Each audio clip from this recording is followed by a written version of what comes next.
There are moments, usually late at night, when the world feels older than it looks. The silence seems layered, as if many ages are resting beneath the present one, breathing slowly, waiting to be remembered. In those moments, history stops feeling like a straight line.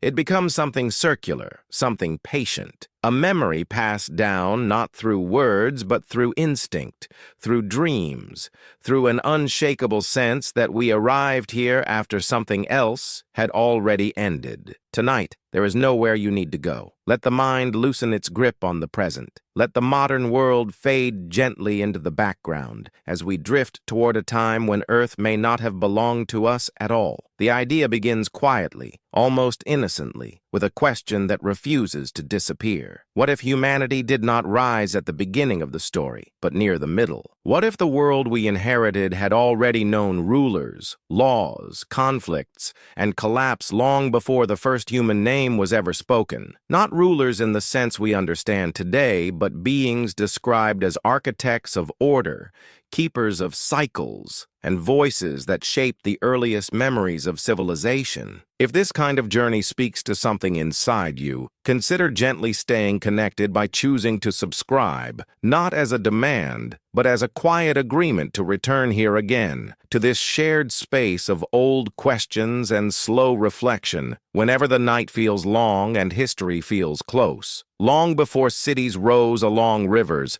before calendars tracked the stars, ancient texts spoke of the Anunnaki. Their name, translated loosely, suggests those who came from the heavens to the earth. In the earliest Sumerian tablets, they are not myths in the modern sense, but presences woven into the structure of reality itself. They were described as beings who descended, established order, measured time, and divided the world according to principles humans would later struggle to understand. These stories do not arrive as fairy tales. They appear as administrative records, hymns, and royal inscriptions, written by people who believed they were documenting inherited truth. To them, the Anunnaki were not imagined. They were remembered. And memory, in ancient cultures, carried a weight far heavier than belief. According to these accounts, Earth was once a place of direct governance. The sky and the ground were connected by purpose. Mountains were boundary markers. Temples were interfaces between worlds. Humanity, when it finally appears in these narratives, does not arrive as a master, but as a solution to a problem. Labor needed to be done. Order needed to be maintained. The planet required caretakers, not owners. What follows is not a declaration of fact, but an exploration of inheritance, of what it means to step into a world shaped by forces no longer present, yet not entirely gone. Civilizations rose on foundations they did not lay. Rituals repeated actions whose original meanings had faded. And across continents and millennia, remarkably similar stories emerged, all whispering the same unsettling possibility, that we are not standing at the beginning of history, but in the long echo that followed something vast, something organized, and something that chose, for reasons unknown, to step away. That sense of an echo lingers because inheritance is rarely clean. It arrives fragmented, distorted by time, carried through symbols instead of explanations. When the Anunnaki fade from direct presence in the tablets,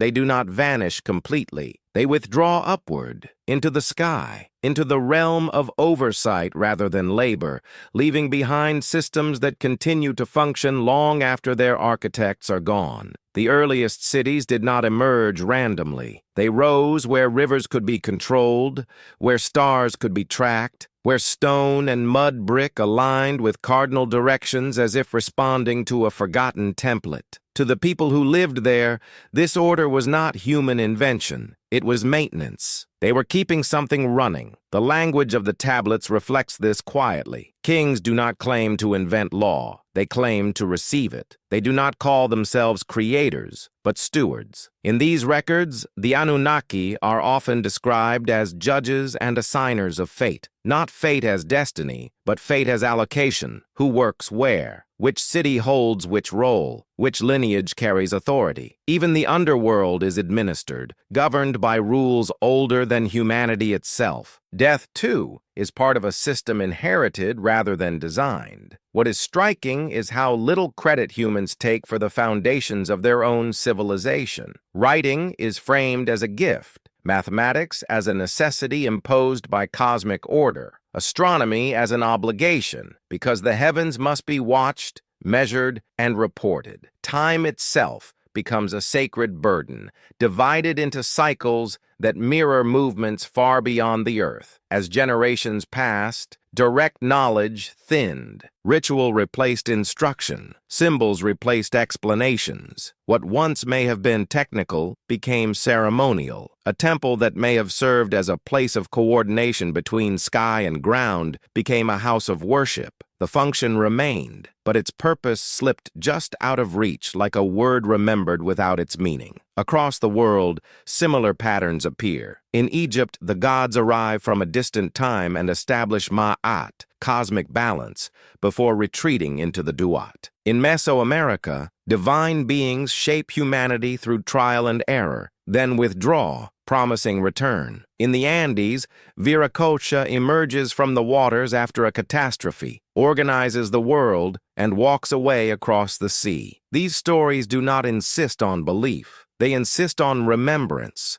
They suggest that humanity did not awaken into a wild, empty world, but into a structured environment already shaped by intelligence, intention, and hierarchy. A world with rules already written, waiting for new hands to follow them. And perhaps the most unsettling detail is this. In none of these traditions is humanity described as the final stage. We are not the conclusion. We are the continuation, left to tend a world whose original custodians are absent, but not entirely forgotten. The continuation carries a quiet weight, because a world designed by others does not forget its origins easily. Even when the names fade, the structure remains. The calendars keep turning. The heavens continue to be measured with an almost obsessive precision. The land is divided, taxed, irrigated, and governed as though someone long ago decided how much order the planet could tolerate. In the Sumerian worldview, the cosmos itself was layered. The heavens above, the earth in the middle, and the depths below were all interconnected, each with administrators assigned to maintain balance. This was not poetic abstraction. It was described as infrastructure. Every force had a function. Every motion had oversight. Storms, fertility, kingship, disease, and justice were not random events. They were managed outcomes. Humanity's role in these earliest accounts was practical, created not out of love or moral aspiration, but out of necessity. The texts speak of divine laborers growing weary, of work that needed to be done to keep the system operational. Humans were shaped to carry burdens, to cultivate, to build, and to serve the rhythm already in motion. Consciousness itself is portrayed as a measured gift, enough awareness to obey, record, and sustain, but not enough to challenge the larger design. Over time, this arrangement softened. The gods became distant. Direct instruction turned into omen reading. Instead of speaking with the Anunnaki, priests learned to interpret signs. The liver of an animal, the pattern of smoke, the movement of planets became languages standing in for absent voices. Communication shifted from dialogue to interpretation,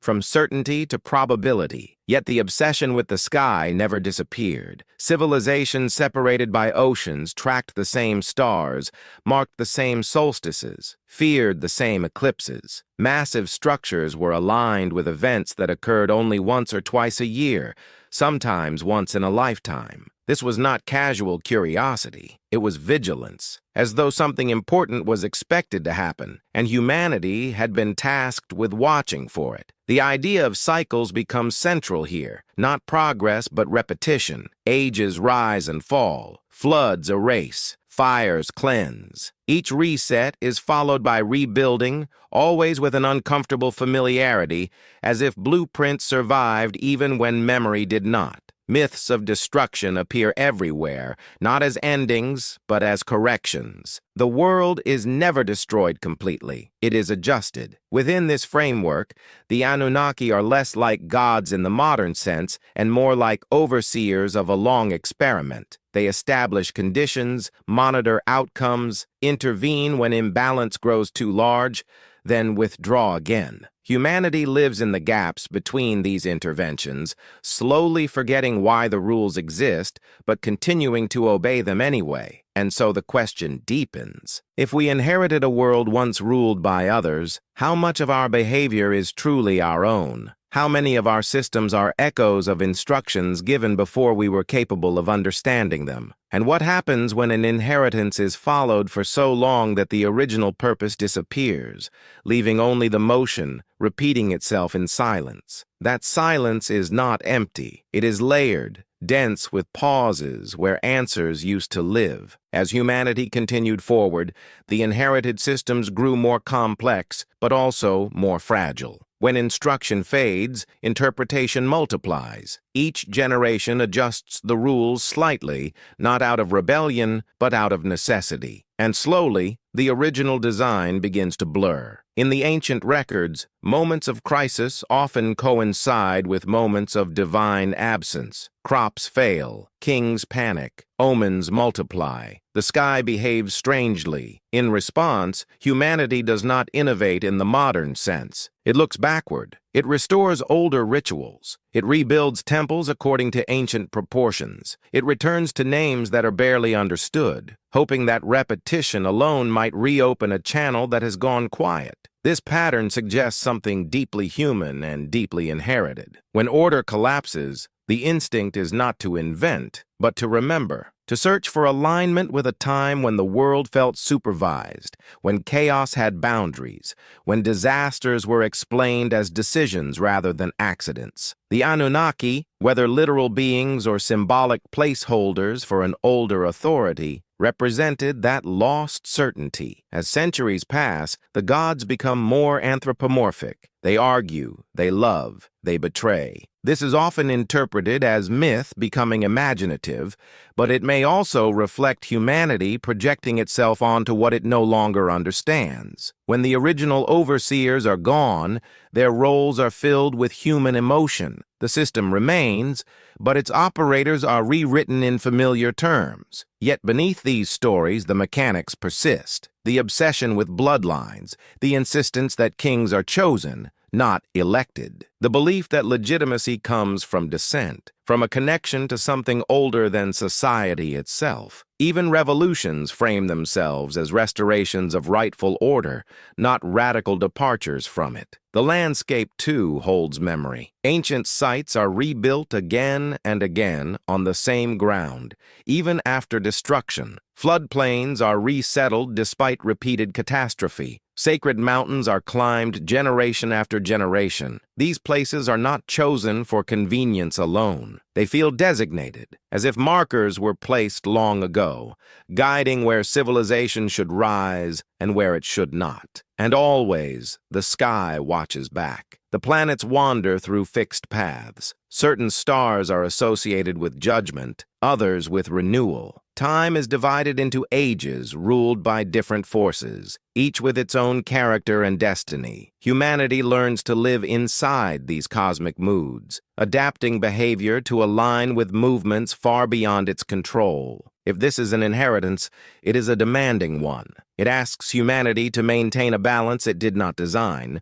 to obey laws it no longer remembers receiving, and to interpret signs left behind by minds that may not have thought like ours at all. The Anunnaki recede further into abstraction, but their shadow remains measurable, traced in stone, in ritual, and in the uneasy feeling that the world operates according to rules that predate us. And perhaps the most haunting possibility is this: that inheritance does not end when the giver disappears. It continues until the receiver either understands it fully or breaks it beyond repair. That possibility hangs quietly over the centuries, because breaking an inheritance is rarely dramatic at first. It begins with small deviations, minor reinterpretations, adjustments made for comfort or survival. Over time, these adjustments accumulate, and the original balance becomes harder to recognize. What once felt like participation in a larger order slowly turns into struggle against forces that no longer explain themselves. In many ancient traditions,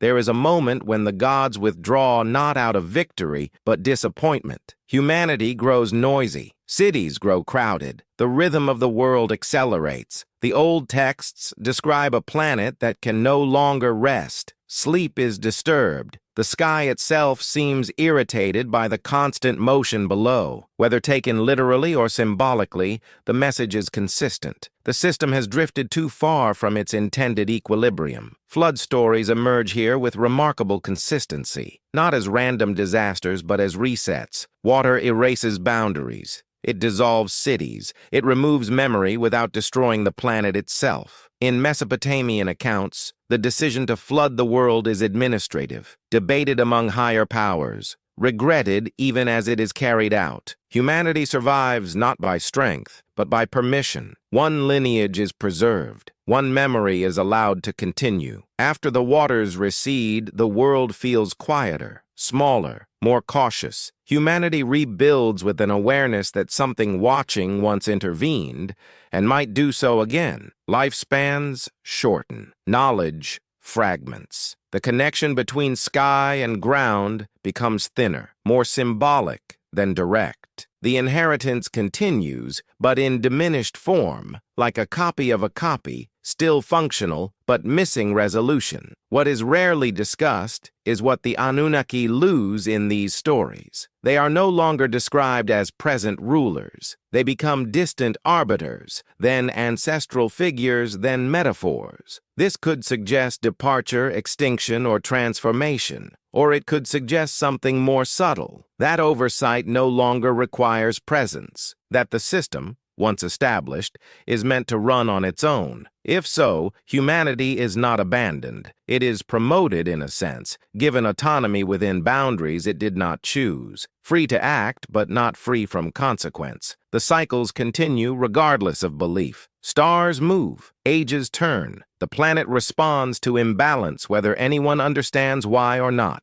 This reframes the Anunnaki not as gods demanding worship, but as initiators of a long process. They seed order, then step back to observe what emerges. Humanity becomes both subject and steward, inheritor and experiment. The world becomes a test not of obedience, but of memory. Can a species remember why balance matters once the voice that explained it is gone? Modern humanity often views itself as separate from these ancient narratives.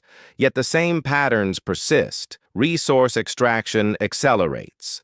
The sky is monitored obsessively. Climate shifts trigger anxiety and prediction. Once again, humanity looks upward and wonders if it has crossed an invisible line. Once again, the fear is not of punishment, but of correction. If the world was once ruled by others, then inherited by us, the greatest danger may not be rebellion. It may be forgetting that we are living inside a system older than our stories, patient beyond our timelines, and capable of restoring balance with or without our consent. That patience is difficult to recognize from within a single lifetime. Humanity experiences time in brief segments, while the systems it inhabits move slowly, almost indifferently. This difference in scale may be the deepest source of misunderstanding between inherited order and human ambition. What feels like progress to one generation can feel like imbalance to a cycle that measures itself in ages. Ancient calendars reflect this awareness. Time was not counted merely to remember the past, but to anticipate recurrence. The turning of great cycles was believed to mark moments when the world became vulnerable to change. Certain ages were considered stable, others dangerous. Humanity learned to read these patterns not because it controlled them, but because survival depended on recognizing when correction might arrive. In this context, the Anunnaki begin to resemble forces of calibration rather than rulers with personalities. Their actions align with thresholds. When noise becomes too loud, when extraction exceeds renewal, when memory thins beyond usefulness, adjustment follows. Flood, fire, migration, collapse. Each reset appears catastrophic up close, but neutral from a longer view, like a forest renewing itself after burn. What is striking is how often humanity survives these moments with partial knowledge intact. Agriculture returns quickly. Architecture resumes familiar forms. Symbol systems reappear with uncanny similarity. It is as if certain instructions are embedded so deeply that they endure even when explicit teaching does not. The inheritance persists not just culturally, but instinctively. This raises an unsettling thought. Perhaps humanity does not consciously remember the Anunnaki because it does not need to. Perhaps the rules they established are written into behavior, into cognition, into the way humans organize space, authority, and meaning. The gods fade, but the operating system remains. If so, modern humanity may be more obedient than it realizes. It follows cycles of expansion and contraction. It builds hierarchies. It assigns value through abstraction. It measures the sky while draining the ground. These patterns echo ancient templates, even when wrapped in new language and technology. The fear expressed in ancient texts is not of extinction, but of misalignment.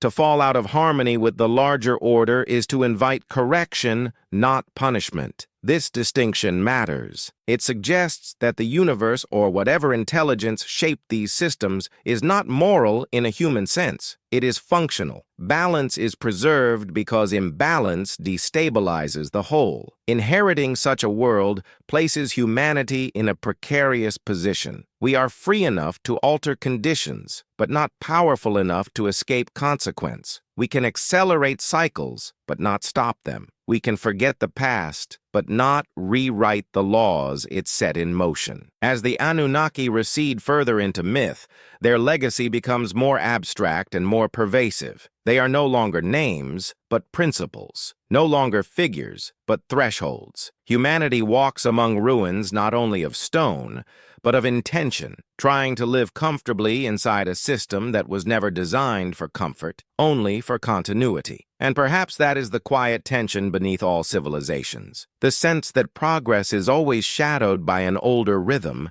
waiting patiently, ready to remind its inheritors that the world does not belong to them in the way they believe it does. That reminder often arrives subtly, long before it becomes visible. Civilizations rarely collapse in a single moment. They drift. They grow confident. They mistake stability for permanence. In ancient narratives, this drift is described as forgetfulness, not ignorance. Humanity knows the rituals, but not the reasons. It repeats the motions, but no longer listens for response. As cities expand, the scale of human influence begins to rival the forces once attributed to gods. Rivers are redirected. Forests disappear. Mountains are carved open. In earlier ages, such acts would have required divine sanction. Now, they are justified through necessity or ambition. The inheritance shifts from stewardship toward ownership, and with that shift comes tension. The Anunnaki, in their earliest descriptions,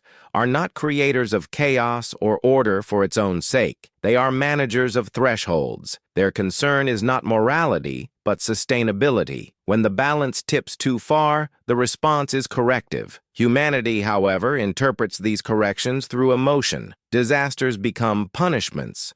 Survival becomes favor. Meaning is layered onto events that may simply be systemic responses. This misinterpretation widens the gap between inherited law and lived experience. Instead of adjusting behavior to restore balance, societies seek protection, appeasement, or exemption. Temples grow taller, offerings become larger, yet the underlying imbalance remains untouched. The system responds as it always has, indifferent to ceremony without alignment. Across different cultures, a pattern emerges of warnings ignored. Prophets, seers, and watchers speak of cycles nearing their end. They are dismissed not because they are wrong, but because their message threatens comfort. It is easier to believe that the old rules no longer apply than to accept that they never stopped applying at all. From this perspective, the Anunnaki do not need to return.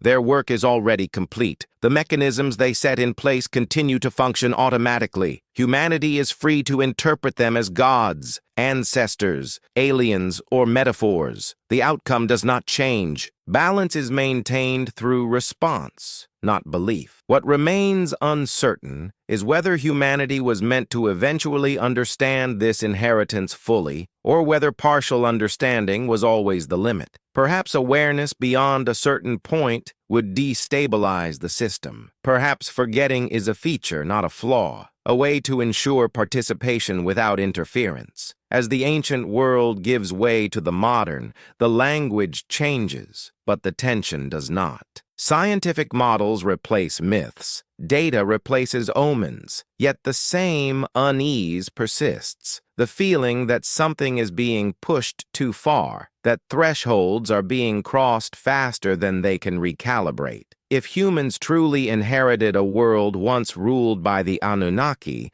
then the greatest test may not be technological or moral, but perceptual. Can a species recognize when it is no longer acting as a caretaker, but as a disruptor? And if recognition comes too late, will the correction feel like judgment, or simply like the world returning to a balance it never agreed to lose? The answer, like the Anunnaki themselves, remains just beyond reach, waiting in the slow turning of cycles that have never required permission to continue. That slow turning continues regardless of awareness, and with it comes a quiet isolation unique to the inheritor. Humanity stands alone on a stage built for a previous cast, surrounded by mechanisms still in motion, unsure whether they are background processes or cues meant to be answered. The absence of clear instruction creates a strange confidence. Without overseers, experimentation feels permissible. Without visible limits, expansion feels justified. Yet ancient memory persists in subtle ways. The fear of hubris appears again and again, not as a moral failing, but as a misreading of scale. To act as though the system belongs to its occupants rather than the other way around is portrayed as the root of collapse. Towers rise toward the sky. Boundaries dissolve. Language fragments. The message is consistent. When humanity forgets its position within the order, fragmentation follows. In early myths, humanity's confusion is often mirrored by conflict among the gods themselves. Authority is divided. Roles overlap. The sky is no longer unified. This may reflect a deeper truth. As inherited systems age, clarity diminishes. Even the original designers, if they still exist in some form, may no longer intervene directly. Oversight becomes indirect, embedded within the system's responses rather than expressed through command. This suggests that the Anunnaki, whatever they represented, were never meant to remain central figures forever. Their purpose was transitional. They established parameters, seeded continuity, and withdrew. Humanity's challenge was never to replace them, but to learn how to live without them, while still honoring the balance they enforced. The difficulty lies in recognizing balance without instruction. Modern humanity relies on metrics, projections, and models, yet struggles to agree on thresholds. How much extraction is too much? How much growth destabilizes? How much forgetting erodes resilience? Ancient cultures framed these questions cosmically. Modern cultures frame them statistically. The language changes, but the uncertainty remains. Inheriting a world means inheriting its consequences. The comforts of civilization are built on long chains of cause and effect that began before conscious record. Every tool, every system, every hierarchy echoes decisions made at the foundation. To alter one element without understanding the whole is to risk cascading effects beyond prediction. The Anunnaki myths, viewed through this lens, become cautionary without being moralistic. They do not warn against knowledge, but against imbalance. They do not condemn ambition, but unchecked acceleration. They suggest that intelligence without alignment becomes destabilizing, no matter how advanced it appears. As humanity approaches thresholds once imagined only in myth, the old stories regain relevance, not because they predict the future, but because they describe the shape of consequence. They remind the inheritor that the world responds to behavior, not intention, that systems correct themselves in ways that feel personal only because we experience them from within. And so the inheritance continues into the present moment, unresolved and ongoing. Humanity stands at another quiet edge, surrounded by tools powerful enough to reshape the planet, yet still unsure whether it understands the rules governing the stage it occupies. The Anunnaki remain silent, not as judges, but as reminders that silence itself can be part of a design, leaving the inheritor to decide whether memory will be enough to guide what comes next. That edge does not announce itself with alarms or revelations. It feels ordinary, almost invisible, woven into daily life. Humanity crosses thresholds the same way it always has, gradually, without ceremony. Only later do historians assign names to turning points, long after the consequences have settled into the landscape. In ancient cosmologies, this quiet crossing is often described as the shifting of ages. One era fades, not because it ends, but because another begins to exert pressure. The sky itself was believed to signal these transitions. The slow movement of stars against the background of eternity marked changes too large for a single generation to perceive. What felt like stability was, in truth, motion too slow to notice. The Anunnaki, in this framework, are associated with these transitions. They appear at the boundaries between ages, not within them. Their presence marks initiation rather than continuity. Once the parameters of an era are set, they withdraw, allowing the system to unfold according to its internal logic. Humanity lives inside the age, rarely aware of its beginning and almost never aware of its approaching end. This may explain why ancient civilizations invested so much effort into observing the heavens. Astronomy was not curiosity, it was orientation. To know where one stood in the larger cycle was to understand what kinds of actions were sustainable and which would invite correction. When alignment was lost, the response was not innovation, but recalibration, an attempt to return to harmony with forces beyond immediate control. Over time, this cosmic awareness narrowed. Observation became prediction. Prediction became control. The sky shifted from being a guide to being a resource, mapped and measured for advantage rather than alignment. Humanity's relationship with the larger order became transactional. The inheritance was no longer something to live within, but something to extract from. Still, the cycles continued. Climate patterns shifted, resources concentrated and depleted, power centralized and fractured. Each rise carried within it the conditions of its own decline. This is not presented in ancient thought as failure, but as rhythm. Even the Anunnaki were bound by it. They did not escape cycles. They operated within them. This detail is often overlooked. The overseers were not omnipotent. They debated. They disagreed. They reacted. They were constrained by rules older than themselves. This suggests that the inheritance humanity received is not merely planetary, but cosmic. Earth is one expression of a larger system governed by balance rather than preference. If humanity struggles within this inheritance, it may be because it inherited responsibility without context. The tools remained. The instructions faded. What was once participation became improvisation. The danger lies not in ignorance, but in confidence untempered by scale. As modern civilization accelerates, it mirrors ancient patterns at unprecedented speed. Expansion compresses into decades what once unfolded over centuries. The system responds just as it always has, but faster. Feedback loops tighten. Consequences overlap. The space for correction narrows. From this perspective, the question is no longer whether the Anunnaki were real beings, metaphors, or memories of something else entirely. The question becomes whether humanity recognizes that it is still living inside an inherited order, still subject to cycles it did not create, still accountable to balances that do not negotiate.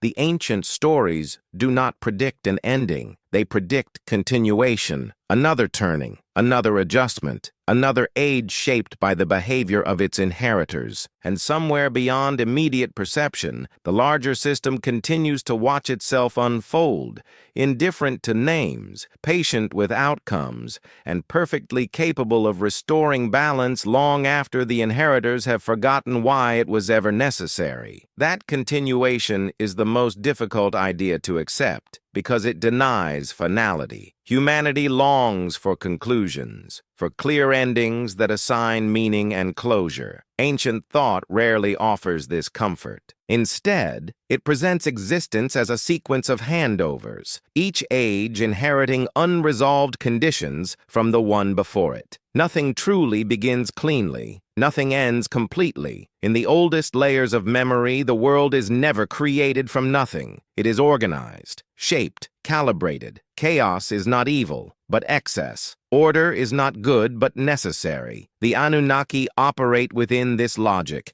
intervening not to dominate, but to realign. Their authority does not stem from power alone, but from proximity to the rules that govern the system itself. When humanity enters the story, it does so already surrounded by boundaries. Rivers have courses, seasons have limits. The sky follows patterns that do not respond to prayer or protest. To live successfully is to adapt to these constraints.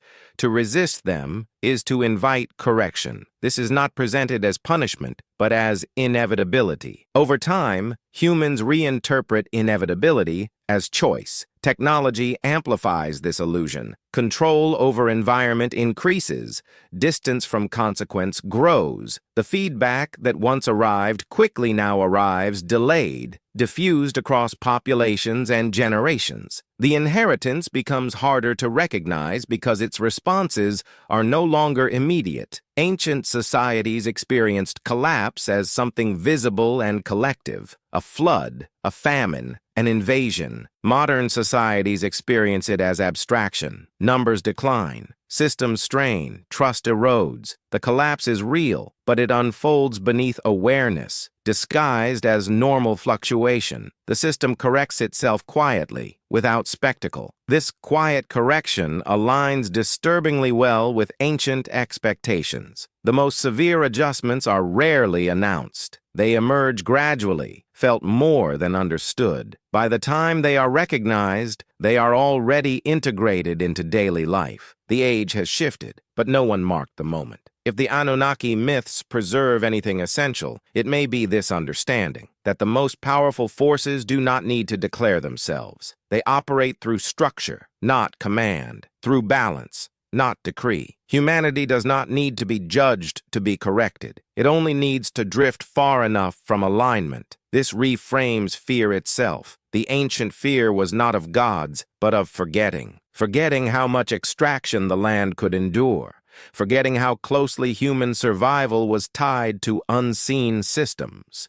Forgetting that intelligence without restraint becomes destabilizing. Inheriting such a world requires humility across time, something humanity has always struggled to maintain. Each generation feels unprecedented, uniquely challenged, exceptionally advanced. Yet each inherits the same rhythms, the same limits, the same consequences for ignoring them. Perhaps the Anunnaki were never meant to be remembered as figures at all. Perhaps they were placeholders for a truth too large to hold directly. That intelligence emerges within systems it does not fully control. That stewardship is temporary. That inheritance is not ownership. As this realization settles, it does not demand despair. It invites perspective, to see oneself not as the center of history, but as a participant in a long, continuous process. To act not as a ruler of the world, but as a caretaker passing through. The world, after all,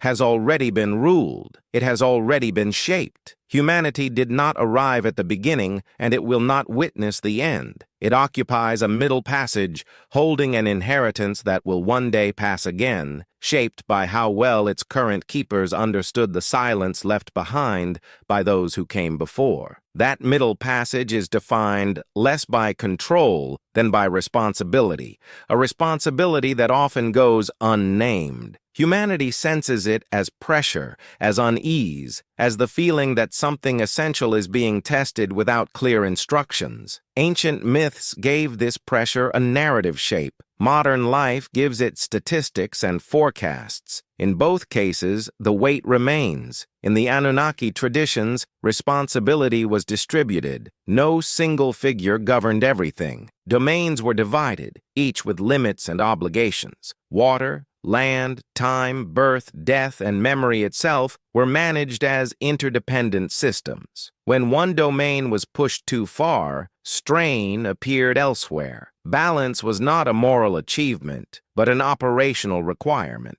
Humanity inherited this interdependence without inheriting the map. Early civilizations sensed the connections intuitively. Rituals aligned agriculture with seasons. Architecture mirrored cosmic proportions. Law reflected natural cycles. Over time, these alignments weakened. Specialization replaced integration. Systems grew powerful in isolation, but fragile as a whole. This fragmentation may explain the recurring anxiety found in ancient texts near the ends of eras. People felt surrounded by systems they no longer understood, bound by rules that seemed arbitrary, enforced by forces that no longer explained themselves. The Anunnaki, once seen as coordinators, became distant symbols of a coherence that had been lost. Modern humanity experiences a similar disorientation. Technologies operate beyond individual comprehension. Global systems respond unpredictably. Decisions made far away ripple invisibly through everyday life. The inheritance has grown too large to perceive directly, yet too influential to ignore. In this sense, the ancient fear of divine withdrawal feels strikingly contemporary, not because gods have vanished,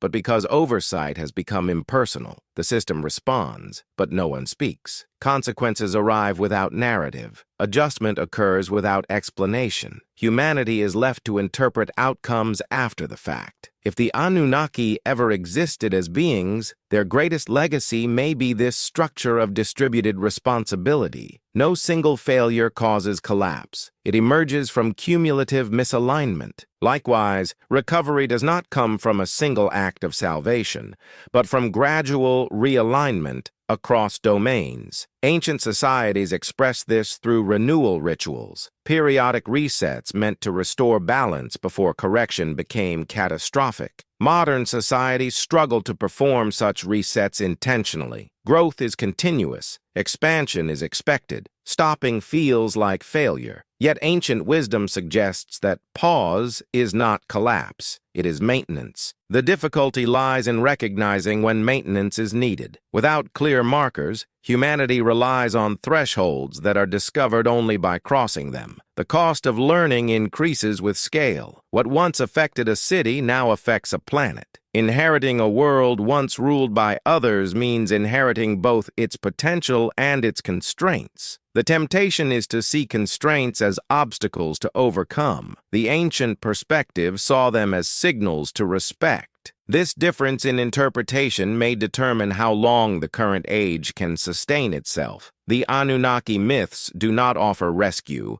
They offer reminder that systems older than memory continue to operate, that responsibility does not disappear when authority withdraws, and that the silence left behind is not abandonment, but an invitation to listen more carefully to the world itself. Whether humanity accepts that invitation remains uncertain, but the inheritance does not wait for agreement. It unfolds regardless, patient and precise, shaped by actions rather than intentions.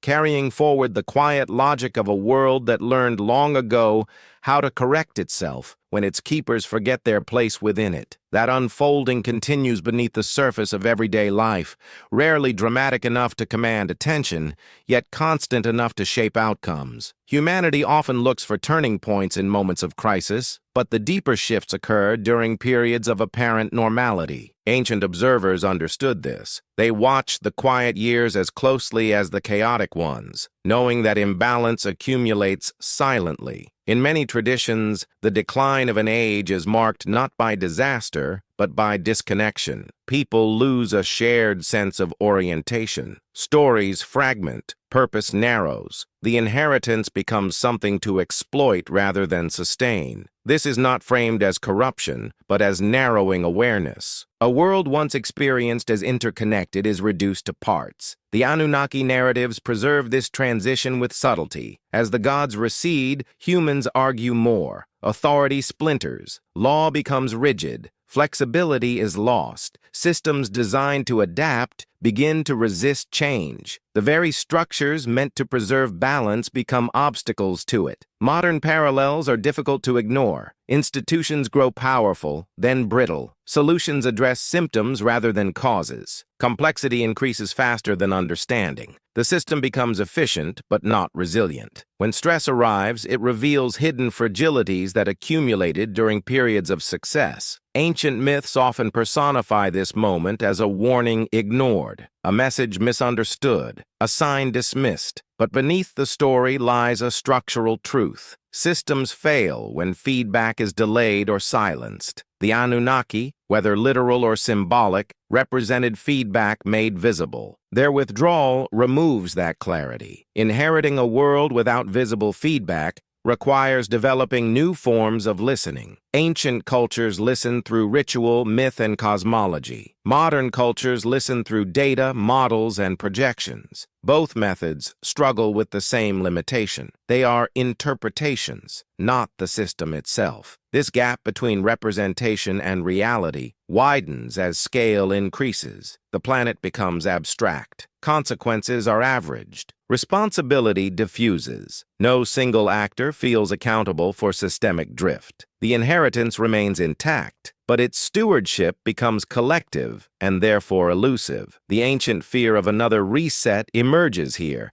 not as superstition, but as pattern recognition. When misalignment reaches a certain point, correction follows, not because it is deserved, but because it is required. The world adjusts to remain habitable, regardless of who occupies it. If humanity fears this adjustment, it is because it has become attached to a specific configuration of comfort and control. Ancient societies feared collapse too, but they also expected it. They built memory into their stories so that rebuilding would not start from nothing. Modern society stores memory externally, in archives, databases, and machines. Whether this memory can guide rebuilding in the same way remains uncertain. Data preserves information, but not necessarily wisdom. The difference matters when alignment must be restored rather than optimized. The Anunnaki myths suggest that wisdom arises from recognizing limits, from understanding where intervention helps and where restraint is necessary. This wisdom is not emotional, it is systemic. It emerges from long observation rather than immediate desire. As the current age continues to unfold, humanity remains suspended between inheritance and authorship.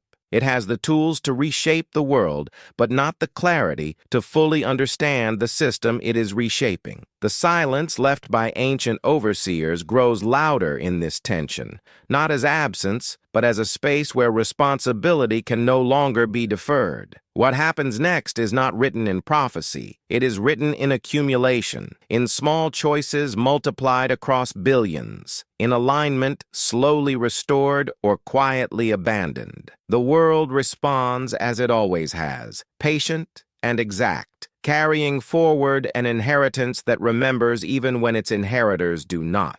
That remembrance without memory is one of the most unsettling qualities of inherited systems. The world responds as if it knows what it needs, even when those living within it do not. Rivers reclaim their paths, climates adjust, species vanish and reappear. Balance is restored, not according to human timelines, but according to thresholds that were set long before the present age learned to name itself. Ancient cultures sensed this intelligence in the environment itself. Mountains were treated as witnesses, oceans as keepers of cycles. The earth was not passive matter, but an active participant in the unfolding order. The Anunnaki, in this view, were intermediaries rather than originators, voices that articulated what the system already required. When those voices fell silent, humanity was left to interpret the signals directly. Storms became messages, droughts became warnings, abundance became permission. Over time, however, interpretation gave way to prediction,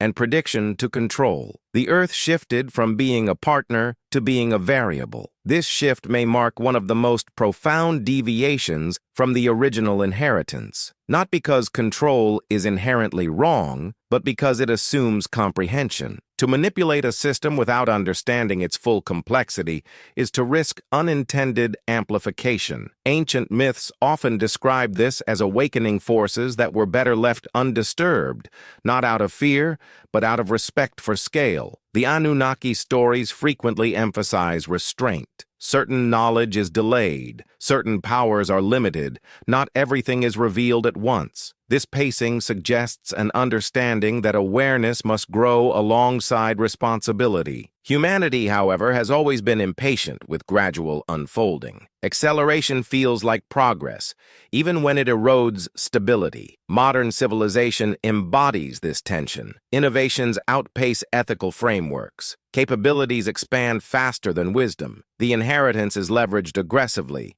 with little pause to consider long-term alignment. Feedback arrives, but often too late to prevent momentum from carrying systems beyond safe thresholds. Ancient resets served as brutal pauses. They forced realignment by removing excess. They simplified complexity through destruction. While no one desires such outcomes, their recurrence across cultures suggests that they were understood as corrective rather than malicious. The world was not angry. It was rebalancing. If this is true, then the Anunnaki narratives are not warnings of wrath, but lessons in pacing. They suggest that sustainability depends not on domination, but on synchronization. To live within an inherited system requires moving at a speed it can tolerate. The difficulty for humanity lies in collective coordination. Individuals may sense imbalance, but systems reward acceleration. The inheritance becomes strained not by malice, but by incentives misaligned with long-term stability. Ancient overseers enforced limits externally. Modern humanity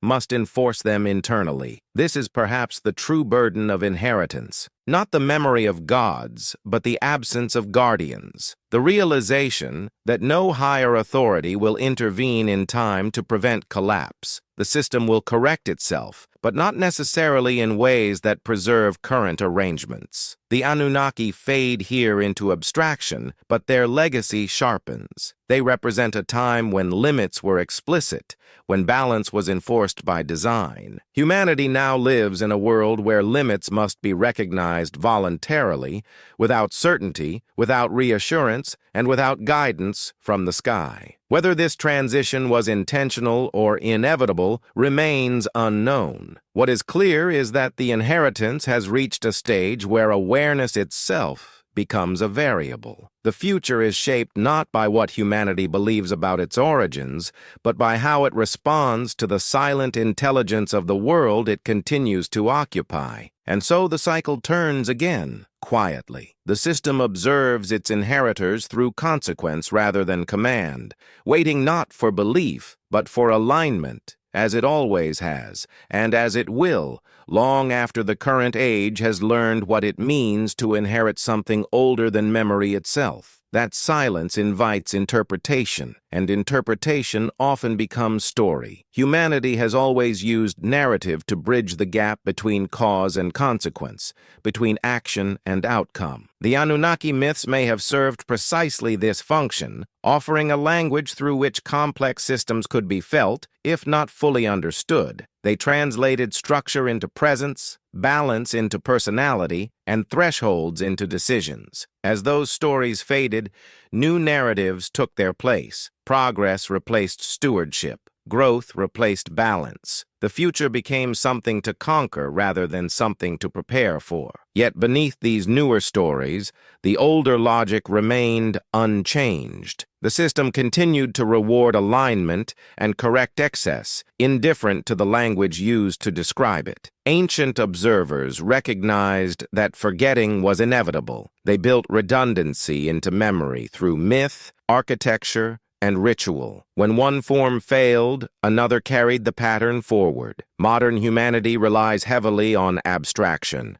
Knowledge is compressed, outsourced, and stored far from lived experience. This efficiency increases reach, but weakens intuition. Without intuition, warning signs lose urgency. They appear as distant projections rather than immediate sensations. Ancient peoples felt imbalance in the land beneath their feet. Modern societies feel it through reports and metrics.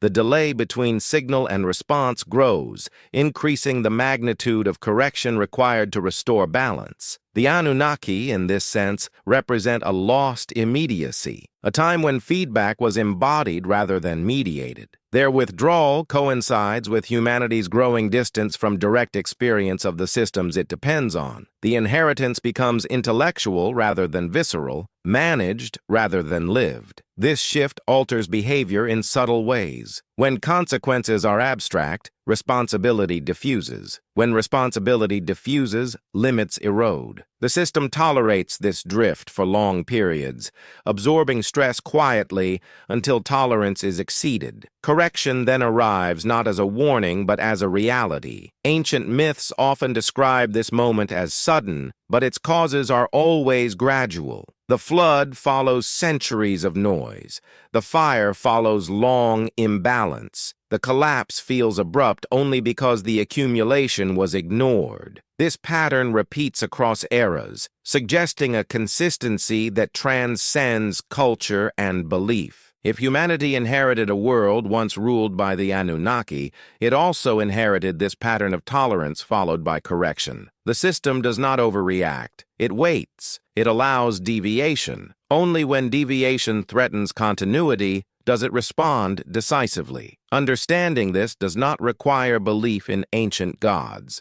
It requires attention to process, to see history not as isolated events, but as feedback loops stretching across generations. The Anunnaki myths preserve this awareness in narrative form, reminding listeners that cause and consequence are often separated by time rather than distance. Modern humanity stands at a point where cause and consequence are increasingly compressed. Actions scale globally. Feedback arrives unevenly. The margin for error narrows. The inheritance becomes heavier as responsibility expands. Perhaps this is the moment ancient stories were preparing for. Not a return of gods, but a return of awareness. The realization that stewardship cannot be delegated upward or outward, that the silence is not abandonment, but expectation. The world does not need rulers to function. It needs participants who recognize its limits. The Anunnaki, whatever they were, modeled this recognition through structure rather than command. Their absence challenges humanity to internalize what was once enforced. Whether humanity can do so remains uncertain, but the inheritance continues regardless,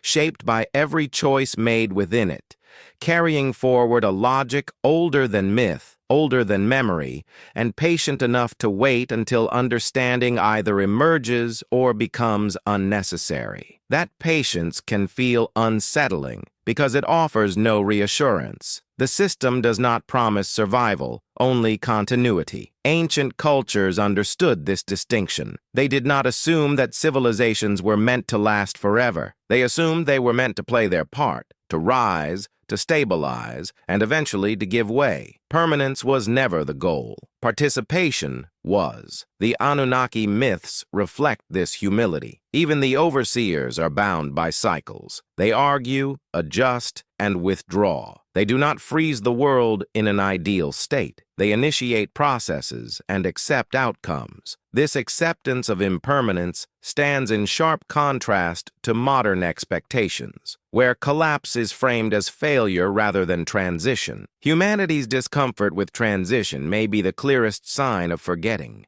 To inherit a world responsibly is to accept that one will not control its final form. Ancient builders carved monuments knowing they would erode. They aligned structures with stars knowing the sky would change. Their work was an offering to time, not a defiance of it. Modern civilization often builds as if time were negotiable. Materials are chosen for speed. Systems are optimized for growth. Little is designed with graceful decline in mind. This creates fragility. When adjustment comes, it feels catastrophic because it was never accounted for. The Anunnaki narratives quietly warn against this mindset. They show worlds corrected not because they were evil, but because they became rigid. Flexibility was lost. Excess accumulated. The system responded by restoring movement, often through destruction, that cleared space for renewal. This does not mean that collapse is inevitable or desirable.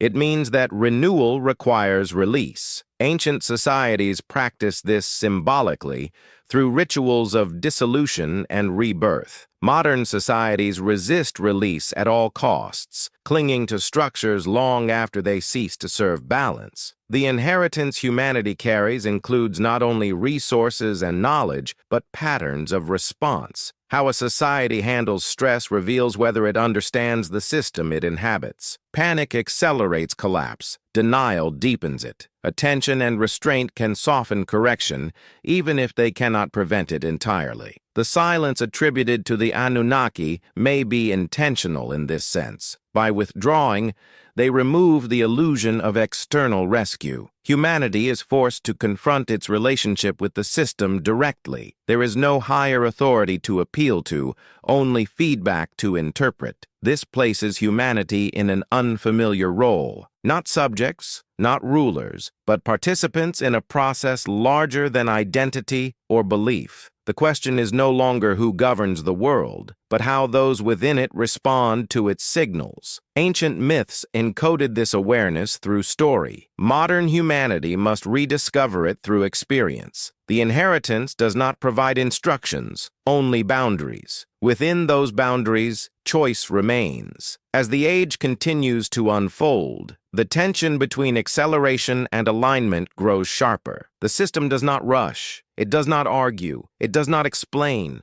It waits, adjusting when necessary, allowing consequences to teach what memory no longer carries. In this waiting lies the quiet test of inheritance, not whether humanity can dominate the world it received, but whether it can learn to move with it. The Anunnaki fade completely here, not into irrelevance, but into completion. Their role ends where humanity's responsibility begins, leaving behind a world still governed by balance, still responsive to action, and still patient enough to endure whatever understanding its current inheritors bring to it. That responsibility unfolds slowly, often invisibly, shaping outcomes long before they are recognized as such. Humanity tends to notice consequences only when they disrupt comfort, but the system responds continuously, adjusting in small increments that accumulate over time. Ancient observers understood this gradualism. They watched soil quality, animal behavior, wind patterns, and sky color, sensing imbalance long before catastrophe arrived. In the absence of overt overseers, these subtle signals become the primary language of the world. The Anunnaki myths may preserve a memory of a time when translation was unnecessary,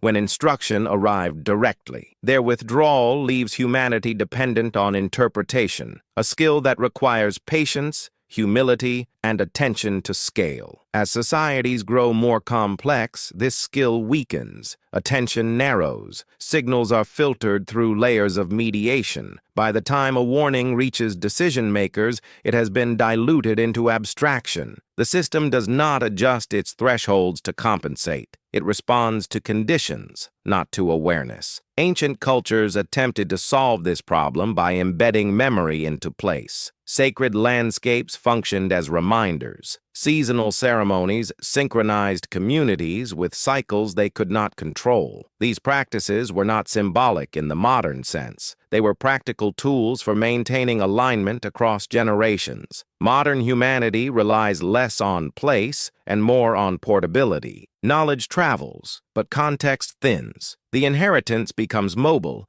detached from the environments that shaped it. This mobility increases reach, but it also increases the risk of misapplication. Rules that functioned in one context are applied universally, ignoring local thresholds. The Anunnaki narratives hint at the dangers of such uniformity. They describe regions with distinct roles, limits, and obligations. Balance is not achieved through sameness, but through differentiation coordinated by overarching structure. When differentiation collapses, stress concentrates. This insight feels increasingly relevant. Global systems standardize behavior, while environments remain diverse. The mismatch grows. The system absorbs strain until it cannot, then redistributes it unevenly. Some regions correct first, others later. The correction is not fair. It is functional. Understanding this challenges deeply held assumptions about justice and intention. The world does not respond to moral framing.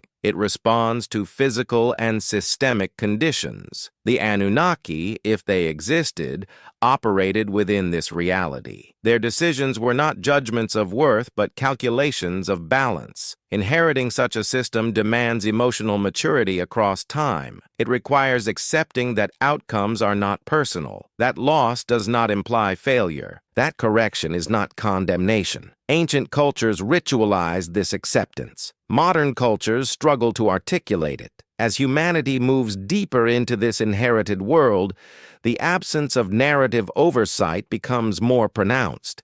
There is no story to guarantee meaning, only patterns to observe, only feedback to interpret.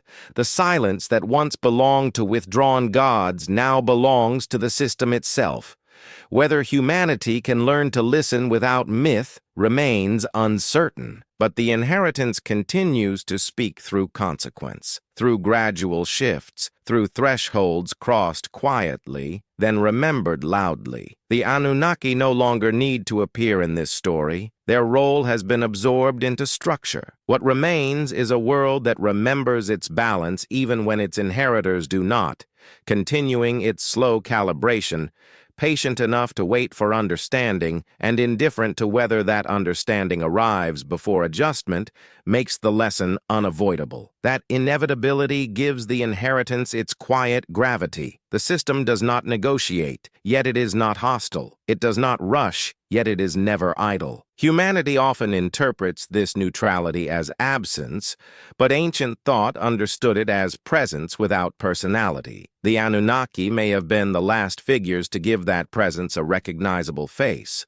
As their image dissolves, the responsibility shifts fully onto the inheritors. Without overseers to blame or appease, humanity must confront its relationship with consequence directly. This is an unfamiliar position. Most cultures are built around appeal, authority, and exemption. An inherited system offers none of these. It responds uniformly, regardless of narrative. This uniformity can feel unjust. Ancient texts grapple with this tension, questioning why the careful suffer alongside the careless. The answer implied is unsettling. The system preserves itself, not individuals. Balance is maintained at scale, even when local outcomes feel arbitrary. The Anunnaki, bound by the same logic, could intervene only within limits. Understanding this reframes survival itself. It becomes less about merit and more about alignment. Those who move with the system endure longer. Those who resist accelerate correction. This is not reward or punishment. it is resonance. Modern humanity resists this framing because it undermines the belief in control. Technology amplifies the illusion that consequences can be postponed indefinitely. Yet ancient memory suggests that postponement is not prevention, it is accumulation. The longer adjustment is delayed, the sharper it becomes when it arrives. The Anunnaki stories often place humanity at the center of this accumulation. Created to relieve strain, humans eventually generate new forms of it. What begins as solution becomes variable. This does not imply failure of design,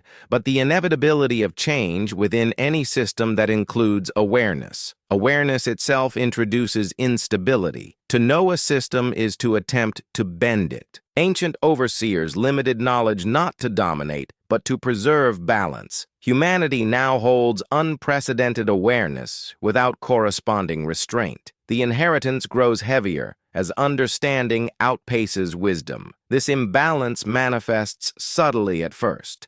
Faster cycles, shorter attention, compressed feedback. The world feels smaller, but its thresholds remain vast. Humanity experiences this as pressure, as urgency without clarity. The old stories return not as belief, but as metaphor, offering shape to an unease that statistics cannot soothe. If the Anunnaki once ruled the world, their departure marks a transition from guided participation to autonomous responsibility. Humanity is no longer supervised. It is tested by consequence alone.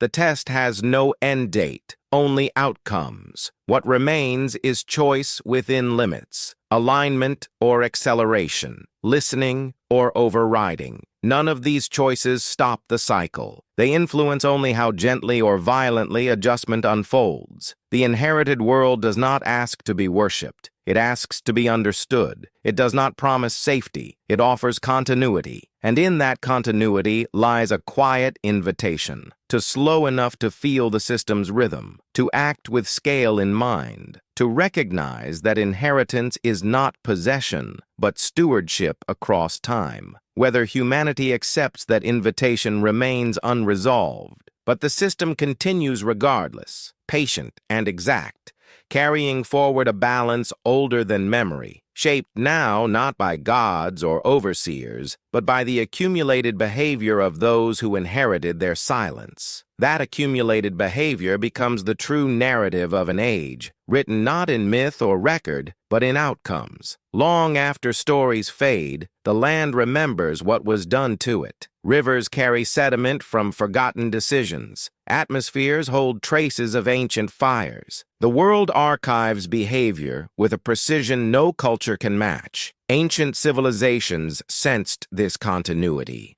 They believed the earth itself could testify. Oaths were sworn by stone and sky because those elements endured longer than human institutions. The Anunnaki, within this worldview, were guarantors of memory, ensuring that actions were never fully erased, even when societies collapsed. With their withdrawal, memory becomes decentralized. No single authority tracks alignment. Feedback disperses through countless signals, many of them subtle, many ignored. Humanity moves forward, guided more by momentum than by orientation, trusting that correction will be manageable when it arrives. This trust is rarely conscious. It emerges from familiarity. The system has tolerated deviation before. It will tolerate it again. This assumption is reinforced by periods of apparent stability when imbalance accumulates quietly without immediate response. Ancient myths caution against this misreading. Silence is not permission, it is patience. When correction finally manifests,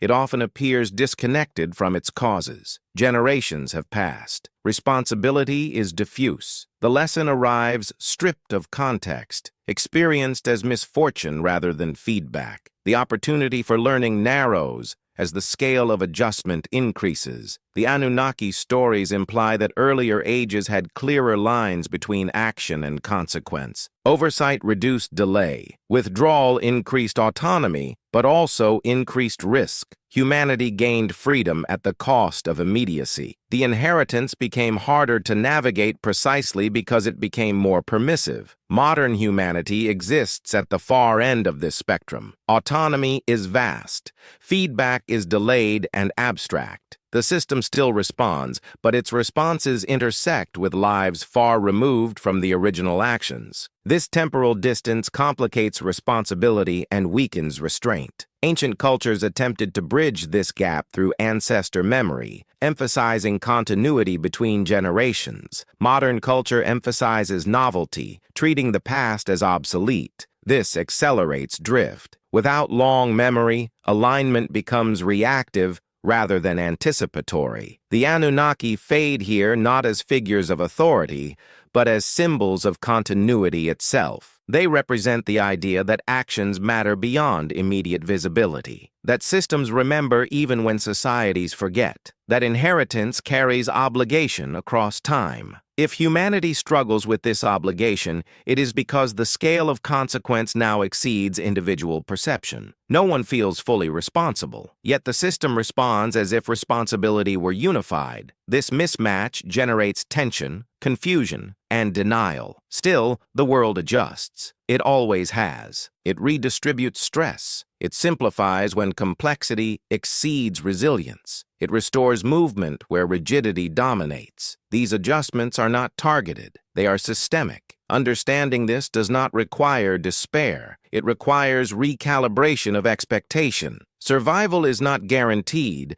but continuity is likely. Something will persist. The question is what form it will take and what memory it will carry forward. The inheritance humanity holds is not fragile, but it is exacting. It tolerates experimentation, but not disregard. It absorbs ambition, but not infinite acceleration. It offers time, but not exemption from consequence. As the cycle continues, the Anunnaki remain absent, yet strangely present in the structure of response itself. Their legacy is no longer found in tablets or temples, but in the way the world answers behavior with balance, patient enough to wait, precise enough to correct, and vast enough to outlast any single interpretation of its origins. That precision is easy to overlook because it rarely announces itself. Humanity expects intention to be visible, judgment to be declared, meaning to be explained. The inherited system offers none of these comforts. It responds with outcomes, not narratives. The interpretation is left to those living within it, often long after the moment of decision has passed. Ancient societies lived closer to consequence. Their margins were thinner. A failed harvest meant immediate scarcity. A misread season meant loss. This proximity fostered attentiveness. Signs were watched carefully because survival depended on noticing small deviations before they became irreversible. The Anunnaki, within this context, functioned as amplifiers of awareness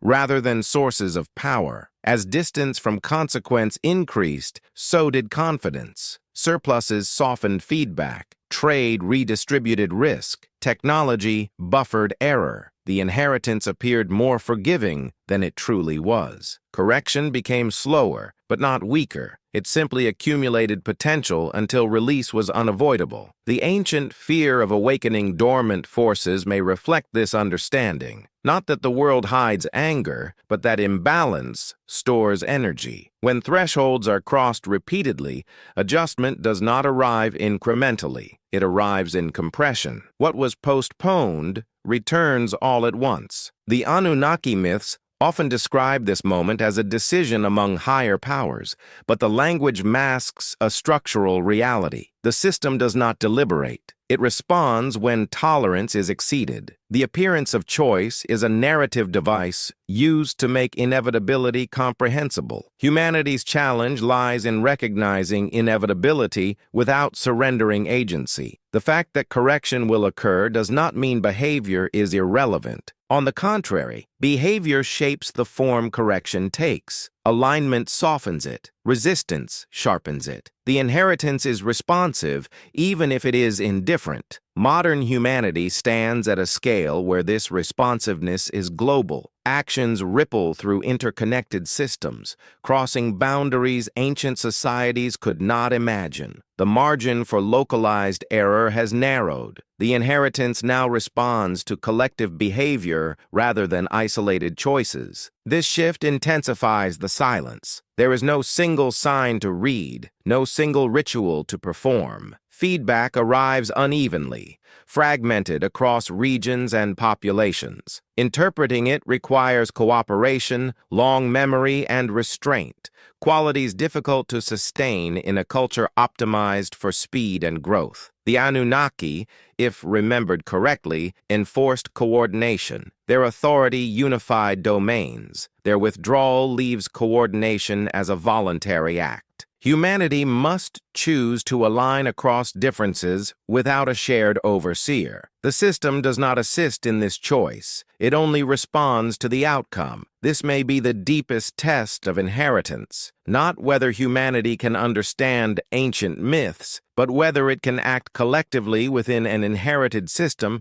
without centralized enforcement, whether it can recognize shared thresholds without waiting for catastrophe to define them. The ancient stories do not answer this question. They simply carry it forward. Each age inherits the unresolved tension between autonomy and alignment, between freedom and consequence. The Anunnaki step back at this point, their role complete, leaving the inheritors to discover whether understanding can emerge without instruction. The cycle does not pause for this discovery. It continues its slow calibration, patient and exact, allowing humanity the time it needs to learn, or to forget, or to learn again through correction. The world remains steady in this process, holding memory where cultures cannot, preserving balance where stories fade, and waiting to see what shape the next inheritance will take. That waiting defines the rhythm of the inherited world. It does not hurry humanity toward insight, nor does it shield it from error. Time stretches, allowing patterns to repeat until they are either understood or exhausted. Ancient thinkers recognized this rhythm and framed it as destiny,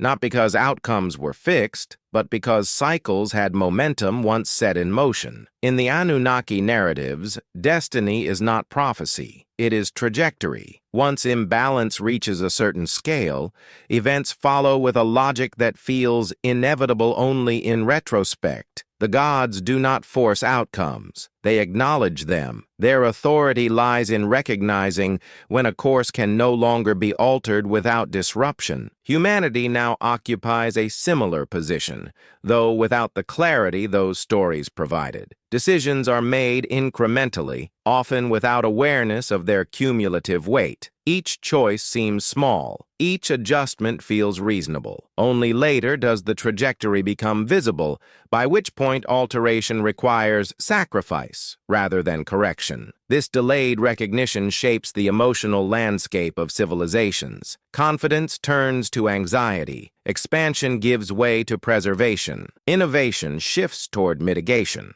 These transitions are not failures. They are signals that an age is maturing, approaching its thresholds. Ancient cultures marked these moments with rites of reflection, pausing growth to reassess alignment. Modern culture resists pause. Momentum is celebrated. Slowing is framed as loss. Yet the inherited system does not share this valuation. For it, slowing is often a prerequisite for stability. The Anunnaki myths quietly reinforce this lesson. The most consequential actions occur during moments of restraint. Decisions to wait, to observe, to limit. Creation itself is portrayed not as explosive, but as measured, unfolding in stages that respect existing conditions. If humanity inherited a world once ruled by such logic, then its current challenge is not one of capability, but of pacing. The tools exist to reshape the planet, The question is whether they can be used without exceeding the system's tolerance. This requires foresight beyond immediate benefit, a quality difficult to cultivate at scale. The silence of the ancient overseers becomes more pronounced here. There is no external voice to announce thresholds. Humanity must infer them through pattern recognition and restraint. Mistakes are corrected not through instruction, but through consequence. This is where many ancient stories end their guidance, not with answers, but with unresolved tension. The future remains open, shaped by response rather than decree. The Anunnaki withdraw completely, leaving behind a world capable of sustaining life, but indifferent to which forms that life takes. As the current age advances, the inheritance presses gently but persistently. Signals accumulate, thresholds approach. The opportunity for alignment narrows,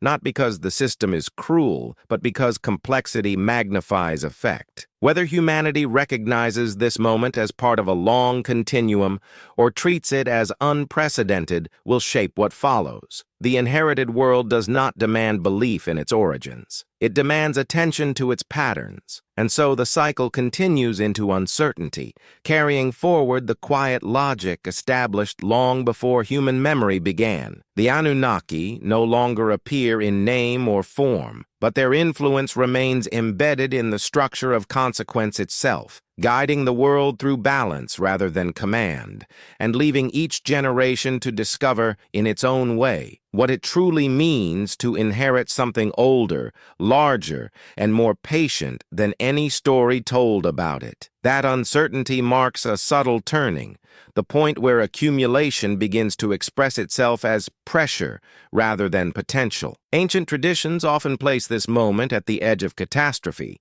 not because disaster is imminent, but because correction has become unavoidable. The system has absorbed enough deviation that remaining flexible requires release. In many myths, this is where the language shifts. Harmony gives way to tension. Signs multiply. Dreams become restless. The natural world behaves strangely, not as an act of aggression, but as an early adjustment. The Anunnaki narratives frame this as deliberation among higher powers. But beneath the imagery lies a recognition of threshold being crossed. Floods, fires, and winds appear repeatedly in these stories, not as random events, but as mechanisms. Water dissolves boundaries and resets landscapes. Fire simplifies complexity and returns matter to basic forms. Wind redistributes, scattering what has grown too concentrated. These forces are not enemies. They are tools of recalibration. Humanity's fear of these forces is understandable. From within an age, correction feels like annihilation. Yet ancient perspectives emphasize survival through alignment rather than resistance. Those who observe, prepare,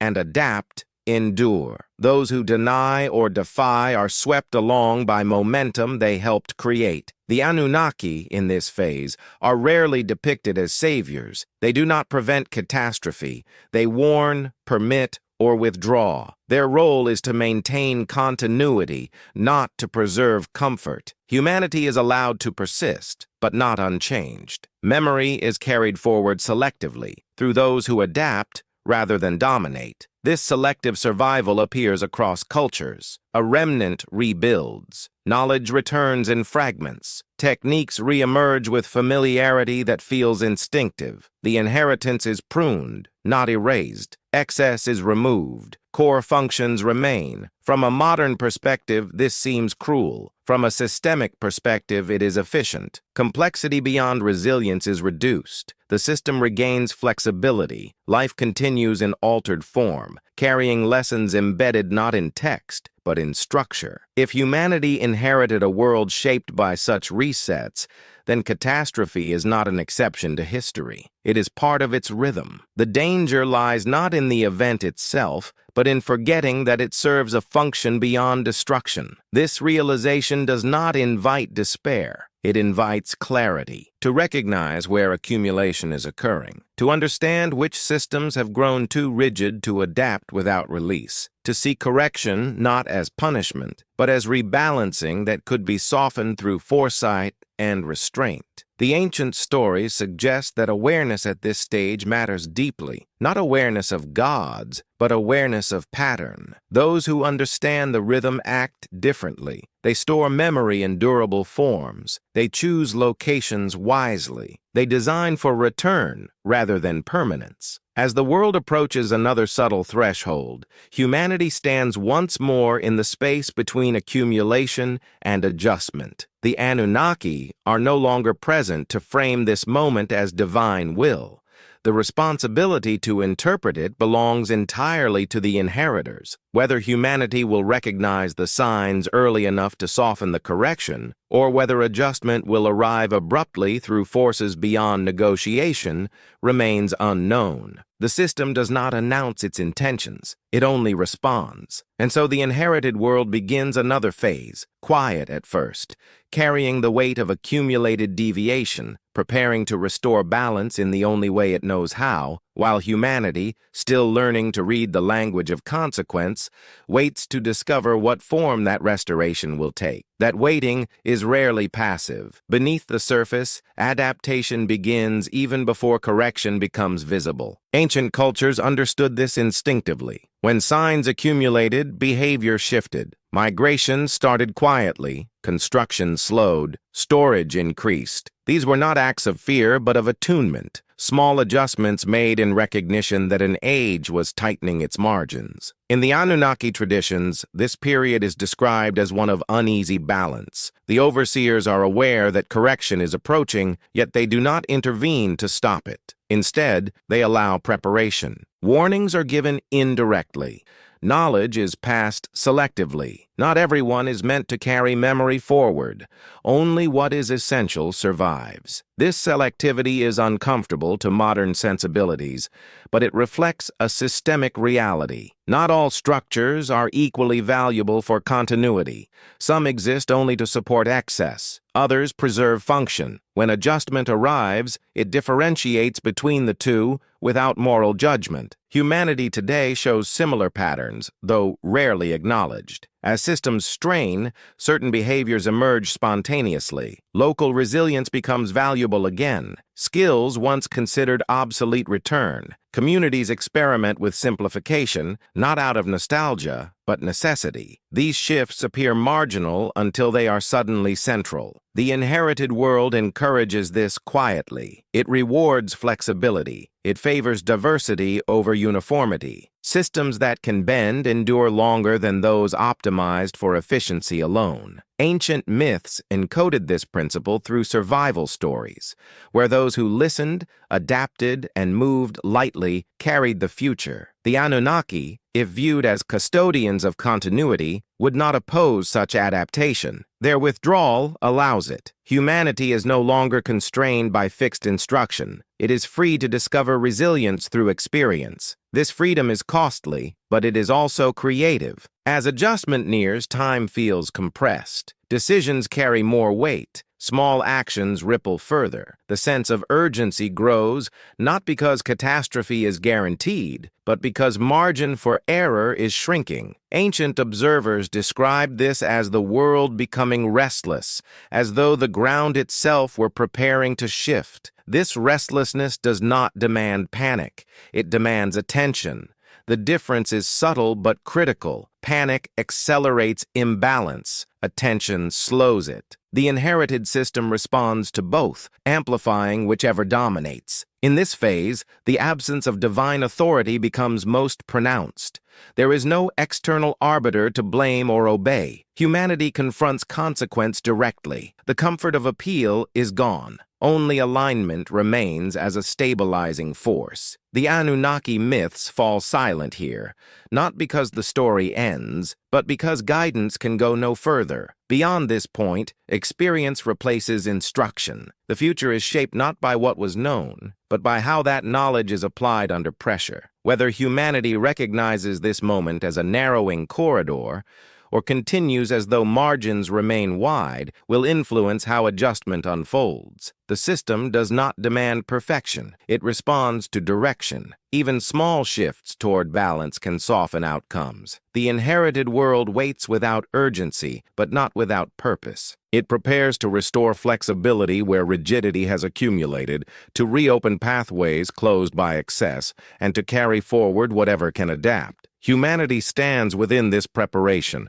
often unaware, participating through every choice, shaping the form of correction even as it wonders whether one is coming at all. That shaping happens whether it is acknowledged or not. Every decision made under strain carries more influence than one made in comfort. Ancient cultures sensed this compression intuitively. They believed certain moments were heavier than others, times when the world listened more closely. Actions taken then echoed further, not because the gods were watching, but because the system itself was more sensitive. In the Anunnaki traditions, these moments are framed as councils or reckonings. Higher powers gather, choices are weighed, yet beneath the imagery lies a deeper truth. When systems approach their limits, small inputs can redirect outcomes significantly. The margin is narrow but not closed. Humanity often misreads this sensitivity as instability. Fear rises. Control tightens. Systems are forced to perform beyond their tolerance. This response accelerates correction rather than softening it. Ancient narratives caution against such rigidity. They depict leaders who refuse to adapt, who cling to authority or expansion,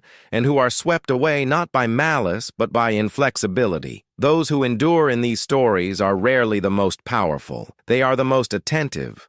They observe changes in wind and water. They listen to subtle shifts. They move when movement is still possible. Their survival is not heroic. It is responsive. The inherited world rewards this responsiveness consistently. It favors distributed adaptation over centralized control. Diversity of approach increases resilience. Uniform systems fail together. Ancient myths encoded this through the preservation of multiple lineages, multiple traditions, fragments that could recombine after adjustment. Modern humanity often pursues coherence at the expense of diversity. Standardization simplifies management, but it also concentrates risk. When correction arrives, it propagates rapidly through interconnected systems. The inheritance responds at scale, amplifying both strength and fragility. The absence of the Anunnaki here is instructive. No overseer intervenes to impose order. The system allows complexity to test itself. What survives proves resilient. What fails releases resources for renewal. This process is indifferent, yet generative. Understanding this reframes loss. Collapse is not the end of meaning. It is a redistribution of possibility. Ancient cultures mourned destruction, but they also expected return. Rebuilding was not an act of denial, but of participation in continuity. If humanity inherited a world governed by such logic, then the current age is not unique in facing constraint. It is unique only in scale and speed. The same principles apply. Flexibility matters. Attention matters. Timing matters. The challenge lies in acting before correction becomes overwhelming. Once thresholds are crossed, options narrow. Ancient stories emphasize preparation rather than prevention. They do not promise avoidance of adjustment, only survival through it. As the system tightens, humanity's choices become more consequential, not because the world demands judgment, but because it is nearing a point where balance must be restored. The inherited world does not hurry this moment. It simply allows conditions to mature. Within this maturation lies a quiet opportunity to recognize that stewardship is not passive. It requires listening, restraint, and willingness to change direction before momentum decides for us. The Anunnaki, having long since withdrawn, leave this task entirely to their inheritors. The cycle moves forward regardless. Whether it does so gently or abruptly depends less on belief in ancient rulers and more on present responsiveness. The world continues its calibration, patient but exact, shaping the next phase through the cumulative weight of countless small decisions made at the edge of an age that is slowly learning how narrow its margins have become. That narrowing of margins brings with it a strange clarity. When excess is no longer sustainable, priorities shift. What once seemed essential reveals itself as optional. What was ignored becomes critical. Ancient cultures recognize this phase as a thinning, a moment when the noise of an age quiets enough for underlying patterns to be felt again. In the Anunnaki myths, this thinning is often associated with separation. The world divides itself along lines of function rather than status. Some structures dissolve, others persist. The difference is not virtue, but compatibility with the system's renewed balance. What aligns survives. What resists is released. Humanity often experiences this separation as loss. Familiar institutions weaken. Long-standing assumptions fail. Yet beneath the grief lies reorganization. Energy is freed. Possibility redistributes. The inherited world does not destroy indiscriminately. It reallocates. Ancient builders seem to anticipate this. Many structures were designed to be reused, dismantled, or repurposed. Stones from one temple became the foundation of another. Cities were layered rather than erased. Memory was embedded in materials, allowing continuity even through disruption. Modern society tends to build for permanence without planning for transition. When structures fail, they do so abruptly. The inheritance responds by forcing simplification, often faster than adaptation can occur. This creates the impression of chaos, when in fact the system is restoring maneuverability. The Anunnaki, in this phase, are entirely absent from narrative. There is no appeal, no intervention, no guidance. This absence is not neglect. It is trust. The system allows its inheritors to respond according to their understanding. The outcome becomes a reflection of that understanding. As margins tighten, the value of foresight increases. Ancient stories emphasize watchers, those who observe without controlling. Their role is not to command, but to notice, to recognize when a pattern is repeating, and to act before repetition hardens into inevitability. Modern humanity struggles to cultivate this role. Attention is fragmented, signals compete, yet the need for watchers has never been greater. Not leaders, not saviors, but observers capable of seeing scale and timing beyond immediate gain. The inherited world responds strongly to timing. Early adaptation softens correction. Late resistance intensifies it. This is not punishment. It is physics applied to systems. Momentum, once built, carries force regardless of intention. Understanding this invites a different relationship with uncertainty. Instead of fearing it, ancient cultures learned to move within it. They accepted that not all outcomes could be controlled, but that response could be refined. Flexibility became strength. If humanity inherited a world once ruled by the Anunnaki, then this moment of thinning is part of that legacy. A return to essentials, a reduction of excess, a chance to realign before rigidity makes adjustment harsher. The cycle does not announce how much time remains. It never has. It responds only to conditions. The narrowing corridor is felt, not measured. Those who sense it adjust quietly. Those who ignore it continue forward until movement is no longer optional. The inherited world remains patient, but its patience is not infinite in the way humans imagine. It is bound by thresholds. As those thresholds approach, clarity increases, offering one last opportunity to listen before correction becomes the dominant voice, reshaping the landscape and carrying forward only what can move with the rhythm of a system older than any ruler who ever claimed authority over it. That dominant voice, when it arrives, is unmistakable, not because it is loud, but because it leaves no ambiguity. Ancient texts describe this moment as revelation,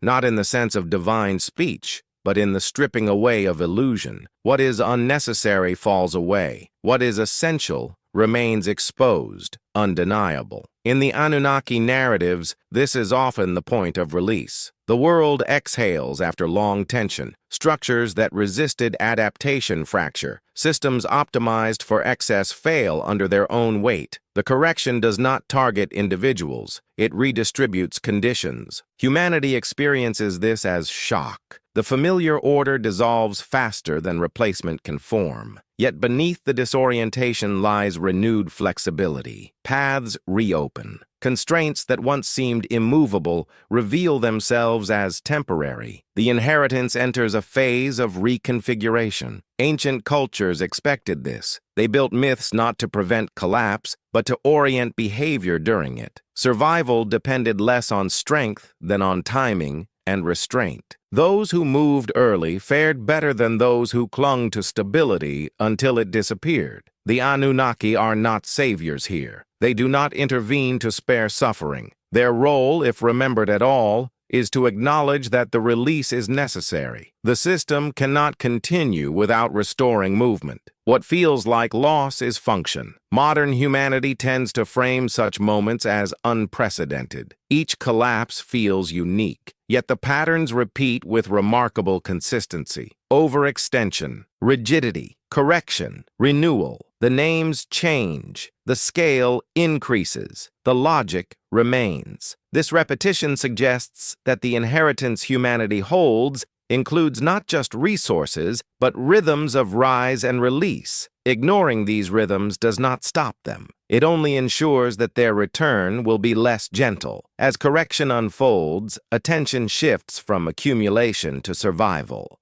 Priorities narrow. Cooperation becomes valuable again. Skills rooted in direct engagement with environment regain importance. Complexity simplifies out of necessity. In this phase, memory matters less than adaptability. Those who cling to narratives of the past struggle. Those who respond to present conditions endure. Ancient myths emphasize this through stories of those who survive by listening rather than by remembering instructions. The inherited world does not reward nostalgia. It rewards responsiveness. Continuity is preserved not through preservation of form, but through preservation of function. Life reorganizes around what works under new conditions. The absence of the Anunnaki at this stage is complete. Their withdrawal is total. Humanity stands alone with the system it inherited, experiencing its logic without narrative mediation. The lesson is embodied rather than explained. Whether humanity recognizes this as part of a long cycle or experiences it as meaningless disaster depends on perspective. The outcome, however, does not. The system restores balance regardless of interpretation. As the dust settles,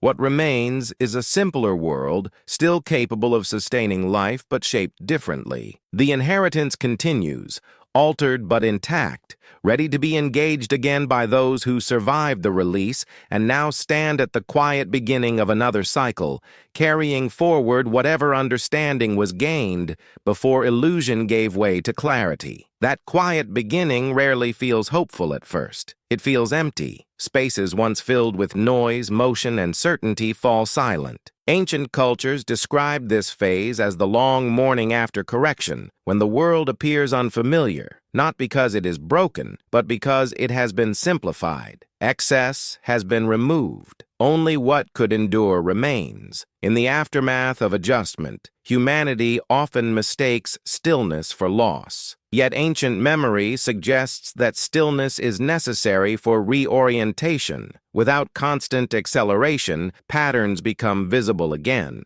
The land reveals where it can support life. Water finds stable paths. Communities rediscover limits through experience rather than abstraction. The Anunnaki myths return briefly here, not as rulers but as ancestors. Their presence lingers as distant memory, embedded in proportions, alignments, and inherited habits that resurface naturally. People build again along familiar lines, even when they cannot explain why those lines feel right. This rebuilding is never identical to what came before. Each cycle carries variation. Knowledge returns unevenly. Some techniques are lost, others evolve. The inheritance is filtered through survival, selecting what proved resilient rather than what appeared impressive. Ancient observers understood this as renewal, not restoration. The goal was not to recreate the past, but to re-enter the rhythm. Balance mattered more than legacy. Function mattered more than form. In this phase, hierarchy tends to flatten. Authority becomes local. Decisions are guided by immediate feedback rather than distant abstraction. The world feels smaller but more legible. Consequences are felt quickly, reinforcing attention and restraint. The absence of the Anunnaki during renewal is telling. Oversight is no longer required. The system has reset itself to a state where direct interaction teaches alignment naturally. Humanity relearns through participation rather than instruction. Over time, memory accumulates again. Stories form. Symbols return. Meaning expands. With growth comes distance from consequence, and the cycle begins to repeat. Ancient cultures expected this. They did not imagine renewal as permanent harmony, but as another passage through a familiar arc. This perspective reframes collapse as transition rather than termination. It does not deny suffering. It contextualizes it within continuity. Life persists not because it is protected, but because it adapts. If humanity inherited a world once ruled by the Anunnaki, then this renewal phase is as much a part of that inheritance as the rise that preceded collapse. The system teaches through contrast. Excess clarifies restraint. Loss clarifies value. As rebuilding continues, subtle choices shape the next age. How much to extract, how fast to grow, how closely to listen. These decisions feel ordinary, yet they set trajectories that will one day mature into new thresholds. The inherited world offers no warning at this stage. It allows momentum to form again. It grants time. The silence returns, not as absence, but as space, inviting the inheritors of the new age to decide whether they will remember the lesson of release or whether forgetting will once again carry them toward another correction, patiently waiting far beyond the horizon of immediate concern. That forgetting rarely happens all at once. It arrives gently, carried by success. As stability returns, confidence grows. As confidence grows, caution fades. Ancient cultures observed this pattern with a mix of acceptance and concern. Renewal was welcomed, but it was never mistaken for permanence. The memory of collapse lingered just long enough to guide behavior, then slowly dissolved as new generations emerged without direct experience of loss. In the Anunnaki traditions, this period is marked by teaching rather than warning. Knowledge is shared in fragments, encoded in symbols, rituals, and proportions. Direct memory is gone, but pattern remains. Humanity rebuilds not because it remembers instruction, but because the system itself encourages familiar solutions. Fields are planted where water behaves predictably. Settlements rise along stable routes. Authority consolidates around those who can interpret the environment effectively. These developments feel natural, almost inevitable. The inheritance guides behavior without needing to announce itself. Over time, interpretation becomes doctrine. What was once responsive becomes rigid. Practices that worked under specific conditions are universalized. Flexibility narrows. The system tolerates this for a while, absorbing stress as complexity increases. Ancient myths often compress this entire phase into a few lines,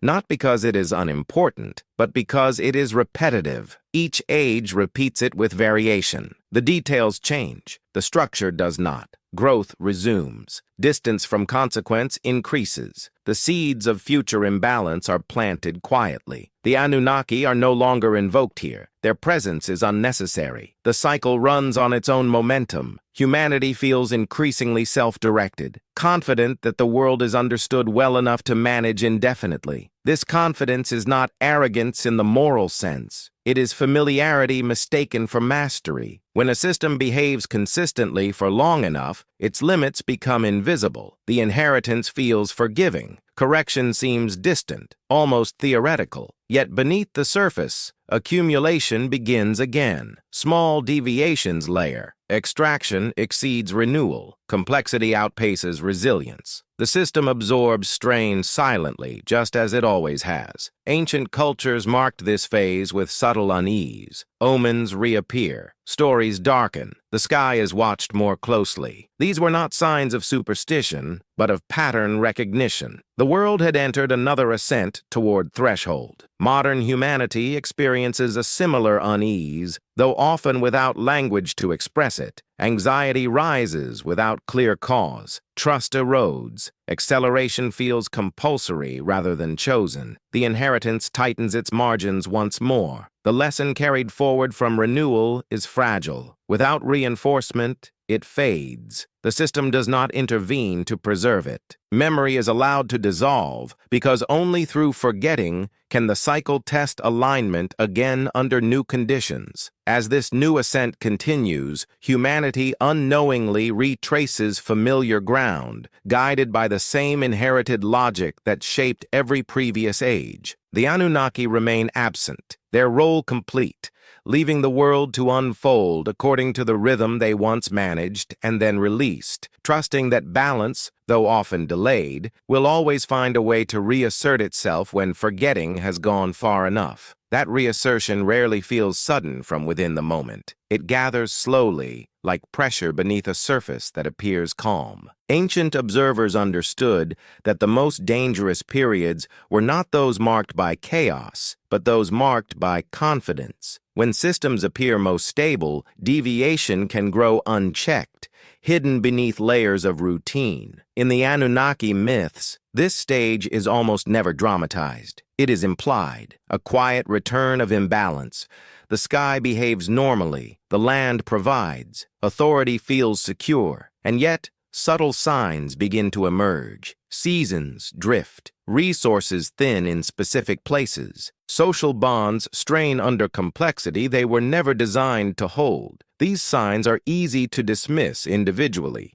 Together, they form a pattern. Ancient cultures trained themselves to notice patterns rather than events. A single storm meant little. A change in the rhythm of storms meant everything. The inheritance spoke through repetition, not anomaly. Modern humanity often reverses this attention. It reacts strongly to isolated crises while ignoring slow structural drift. This inversion delays recognition until margins are already narrow. The system continues to absorb stress, but tolerance decreases with each uncorrected deviation. The Anunnaki, if remembered accurately, would have recognized this moment as the final approach to threshold. Not a point of no return, but a point where options become limited. Early intervention is still possible. Late intervention carries higher cost. Ancient myths sometimes place humanity on the edge of choice here. A warning delivered, a sign misread, a chance to adjust partially taken. The stories differ, but the structure remains consistent. The outcome depends not on belief, but on response. As humanity ascends once more toward complexity and reach, the inherited world grows less forgiving, not because it has changed, but because accumulated deviation reduces flexibility. The same actions that were once sustainable now push systems beyond tolerance. This is where cycles often accelerate. Correction, delayed for generations, compresses into shorter spans. What once unfolded over centuries now unfolds within decades.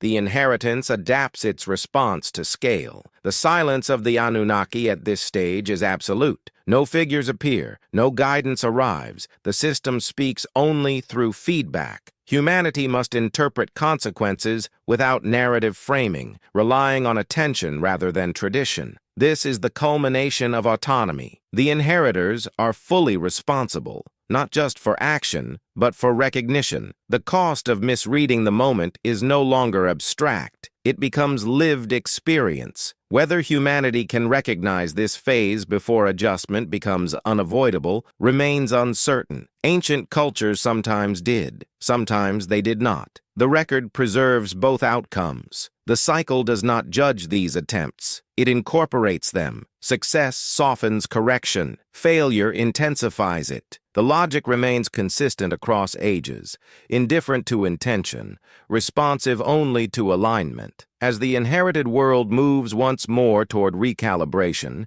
humanity stands at a familiar threshold, unaware that it has been here before, guided by the same structures, shaped by the same forgetting, and now facing the same quiet question that has echoed across every age since the Anunnaki stepped away. Will recognition arrive in time, or will balance once again be restored through force rather than understanding, carrying the cycle forward, unchanged, patient, and precise? That question lingers because it has never received a final answer. Each age responds differently, shaped by its tools, its memories, and its blind spots. Ancient myths did not offer certainty here. They offered contrast. They showed what happens when recognition arrives early and what unfolds when it does not. At this stage, interpretation becomes unavoidable. Humanity must decide whether the stories of the past are symbolic reflections or literal warnings. The Anunnaki,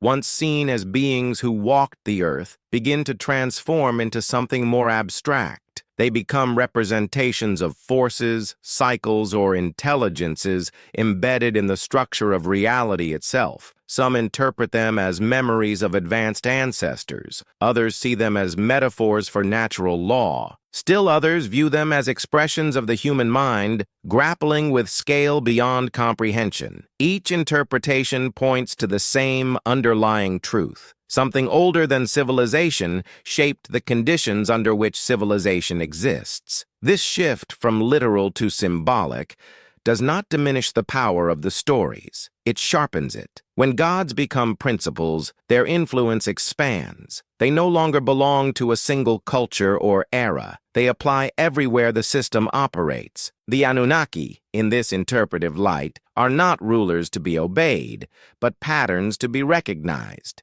Their myths describe thresholds, feedback, and recalibration using language accessible to early societies. Modern humanity possesses different language, but the same challenge remains. This reframing alters the question itself. Instead of asking whether the Anunnaki were real, a more revealing question emerges. What kind of world produces the same stories, again and again, across cultures separated by vast distances and time? The answer may lie in shared experience, rather than shared memory. When societies reach similar levels of complexity, they encounter similar limits. The stories arise not from contact, but from convergence. The inheritance expresses itself through narrative whenever awareness brushes against threshold. Ancient civilizations encoded these realizations in myth because myth could survive collapse. It carried pattern without requiring precision. Modern civilization encodes knowledge in systems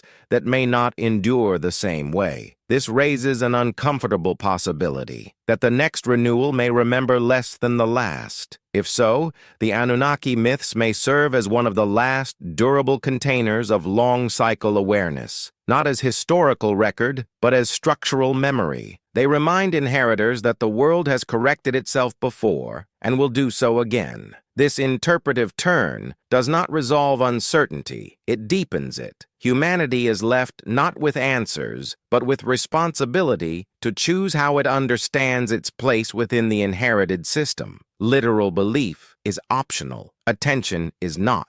As this understanding spreads unevenly, tension grows between those who see limits approaching and those who still trust momentum. This tension is not new. Ancient texts describe it repeatedly. Voices calling for restraint are dismissed as pessimistic. Voices promising continuity dominate until correction intervenes. The cycle does not end here. Interpretation does not halt adjustment, but it can influence how painful that adjustment becomes. Awareness does not grant exemption, but it allows preparation. And so the Anunnaki persist. not as figures waiting to return, but as reminders embedded in story and symbol. They stand at the boundary between myth and mechanism, urging each generation to look beyond surface events and recognize the deeper rhythms shaping their world, long after the names of ancient rulers have faded into silence. That deeper rhythm is difficult to hold in mind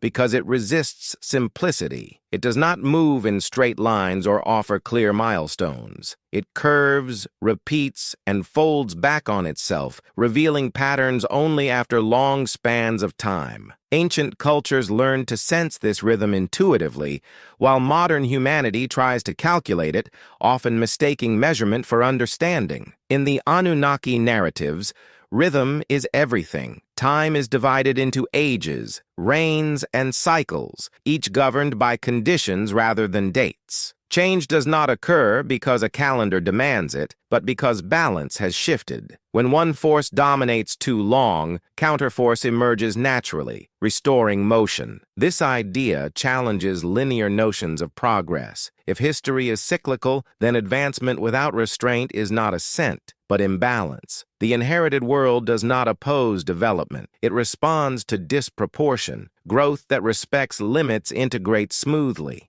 Growth that ignores them accumulates pressure. Modern civilization often assumes that intelligence alone can override this rhythm. Technology is treated as exemption, yet technology, too, operates within systems. It amplifies effect, but it does not erase thresholds. In many ways, it accelerates the cycle, shortening the distance between action and consequence. Ancient myths encoded this acceleration as hubris, not as moral failure, but as miscalculation of scale. To act as though one stands outside the system is to misunderstand the system entirely. The Anunnaki stories repeatedly show that even overseers were bound by greater order. No intelligence escapes context. This realization reframes humanity's role once again, not as heir to power, but as participant in flow. The inheritance is dynamic, not static. It demands adjustment rather than control. Those who align with its movement endure longer. Those who resist eventually exhaust themselves. As the world grows more interconnected, this rhythm becomes more apparent, not less. Events ripple globally. Local actions produce distant effects. The illusion of isolation fades. Humanity begins to experience the system as a whole, often for the first time. This holistic exposure can feel overwhelming. Ancient cultures mitigated it through myth, ritual, and shared narrative. Modern culture often lacks unifying frameworks capable of holding scale without distortion. Fragmented understanding leads to fragmented response. The Anunnaki, interpreted symbolically, offered such a framework. They personified rhythm, hierarchy, and threshold, making abstract dynamics relatable. Their withdrawal leaves a conceptual vacuum that modern humanity struggles to fill. Some attempt to replace myth with data, others replace it with ideology. Neither fully captures the lived experience of cyclical constraint. Data informs but does not orient. Ideology motivates but often blinds. The inheritance requires something quieter: attention to pattern, willingness to slow, capacity to think beyond immediate gain. These qualities are difficult to cultivate in a system optimized for acceleration, yet they are precisely what alignment demands. As this tension intensifies, humanity approaches another interpretive crossroads. It can continue to treat cycles as obstacles to overcome, or it can begin to see them as signals to coordinate with. The choice does not alter the cycle itself. It alters how the cycle is experienced. The Anunnaki no longer need to appear to enforce this lesson. Their legacy has moved fully into structure. The rhythm continues, patient and exact, inviting recognition without compulsion, offering humanity one more chance, as always, to learn not how to rule the world it inherited, but how to move with it. That movement with the world requires a shift in perception that is subtle but profound. It asks humanity to stop seeing itself as separate from the systems it inhabits and to recognize itself as one expression among many. Ancient cultures approached this understanding through myth. Modern humanity approaches it through crisis, often only when separation becomes impossible to maintain. In the Anunnaki narratives, separation is the original illusion. Sky and earth appear distinct, gods and humans divided, rulers and workers assigned. Yet beneath these distinctions lies constant interaction. The heavens influence the ground. The ground responds upward. Nothing exists in isolation. Hierarchy describes function, not independence. As these stories are re-examined, a pattern emerges. The Anunnaki do not dominate the world. They coordinate it. They align forces that would otherwise conflict. When they withdraw, coordination becomes decentralized. Humanity inherits not control, but complexity. Decentralized systems are resilient, but they demand awareness. Without coordination, feedback loops multiply. Small errors propagate. Ancient overseers reduced this risk through structure. Their absence shifts the burden to collective intelligence. Modern humanity struggles here, not because it lacks intelligence, but because it is fragmented. Knowledge is abundant. Understanding is uneven. Decisions are made at speeds that outpace reflection. The inheritance strains under this mismatch. The ancient fear of chaos was not fear of disorder, but fear of unmanaged interaction. Chaos meant too many forces acting without awareness of one another. The Anunnaki represented an attempt to harmonize interaction, to ensure that movement remained within tolerable bounds. Their withdrawal transforms harmony into a choice rather than a condition. Humanity must now coordinate itself, not through command, but through recognition of shared limits. This is a far more difficult task than obedience. As cycles accelerate, the cost of miscoordination increases. Actions taken in isolation produce global effects. The system responds holistically, even when decisions are local. This asymmetry confuses accountability and weakens restraint. Ancient cultures anticipated this confusion. They emphasized shared narrative to maintain coherence. Modern humanity lacks a unifying story capable of integrating scale, responsibility, and restraint without distortion. In its absence, the inheritance feels overwhelming. The Anunnaki myths offer one possible bridge, not as literal history, but as symbolic architecture. They frame existence as managed flow rather than conquest. They remind inheritors that even advanced intelligence operates within constraint. This framing does not solve problems.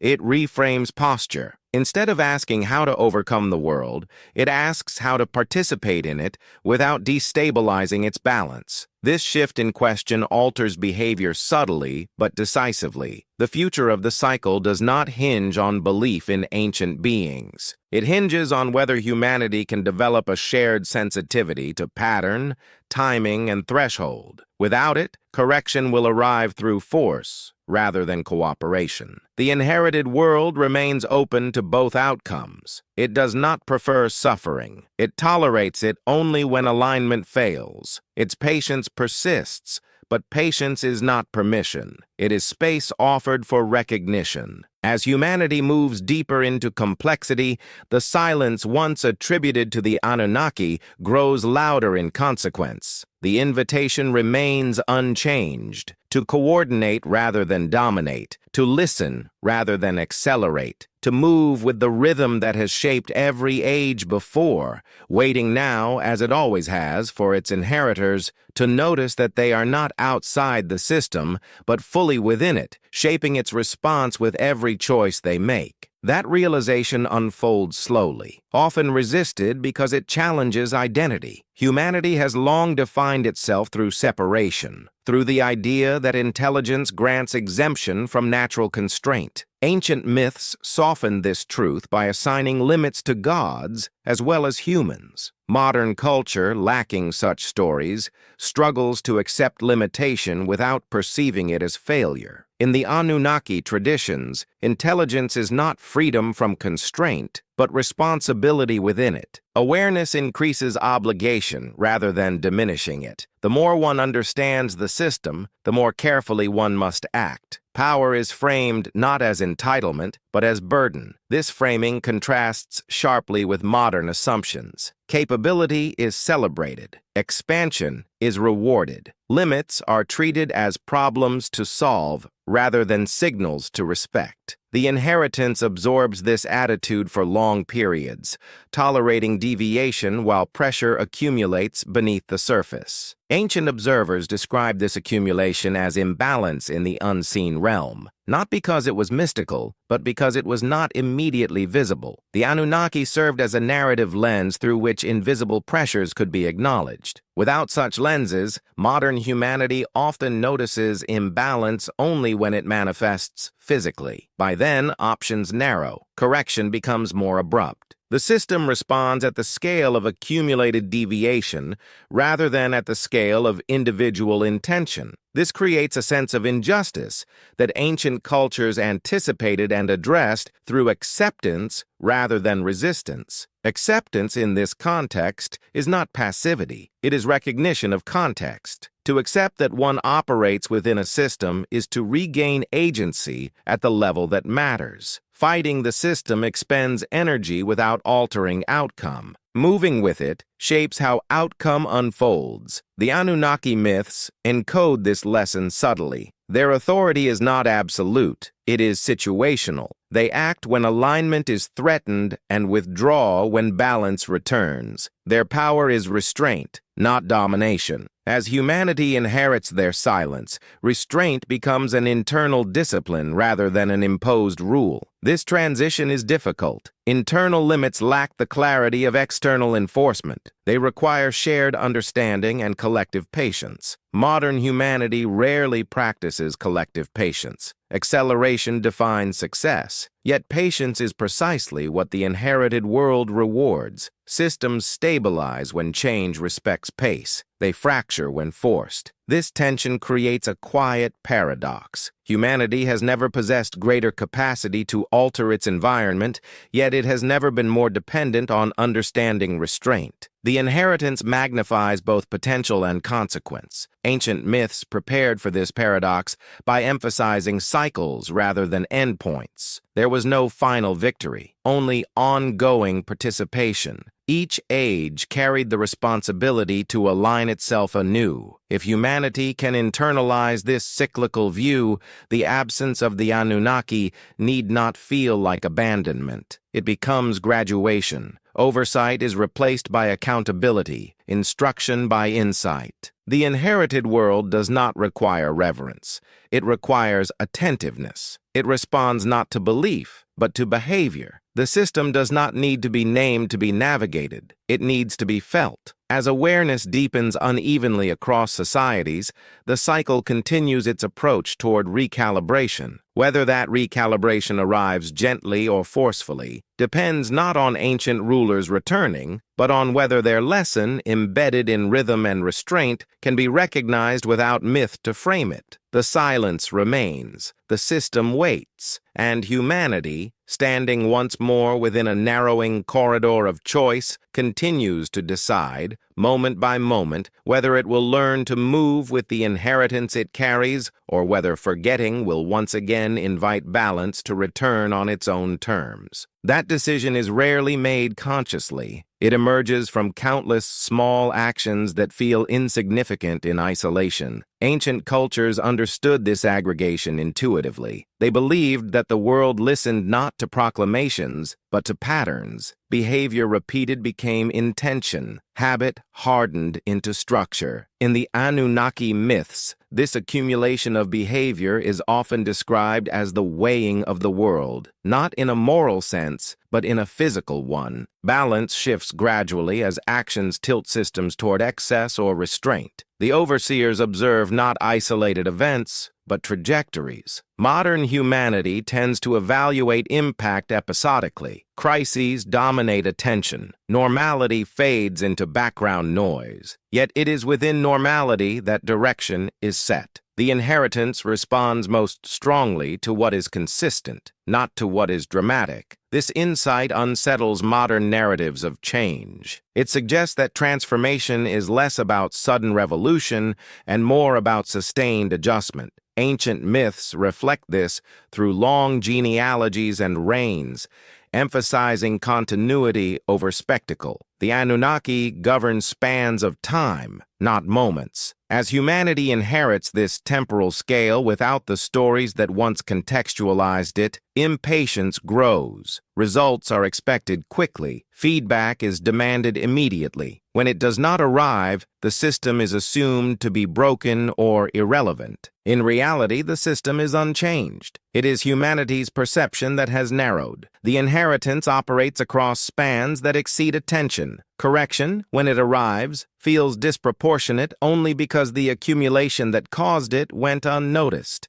The Anunnaki narratives attempted to preserve this awareness by extending memory beyond individual lifetimes. They connected present action to ancestral consequence. Modern culture, oriented toward immediacy, struggles to maintain such continuity. This struggle manifests as fragmentation. Short-term solutions undermine long-term stability. Policies shift faster than systems can respond. The inheritance absorbs the turbulence until thresholds are crossed. At that point, correction reasserts scale. It reminds inheritors that the system's memory is longer than theirs, that consequences do not disappear when attention shifts. That balance is patient, not forgetful. The absence of divine figures during this realization intensifies its impact. There is no authority to appeal to, no myth to soften the lesson. The world itself delivers feedback, indifferent to narrative comfort. Ancient cultures expected this moment. They taught that forgetting was inevitable,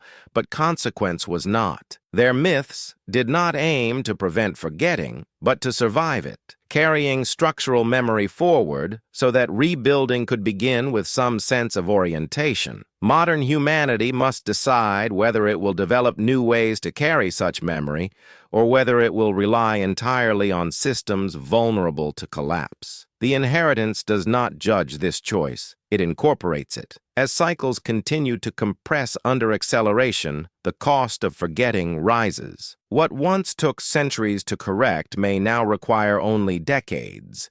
The system adapts its response to scale.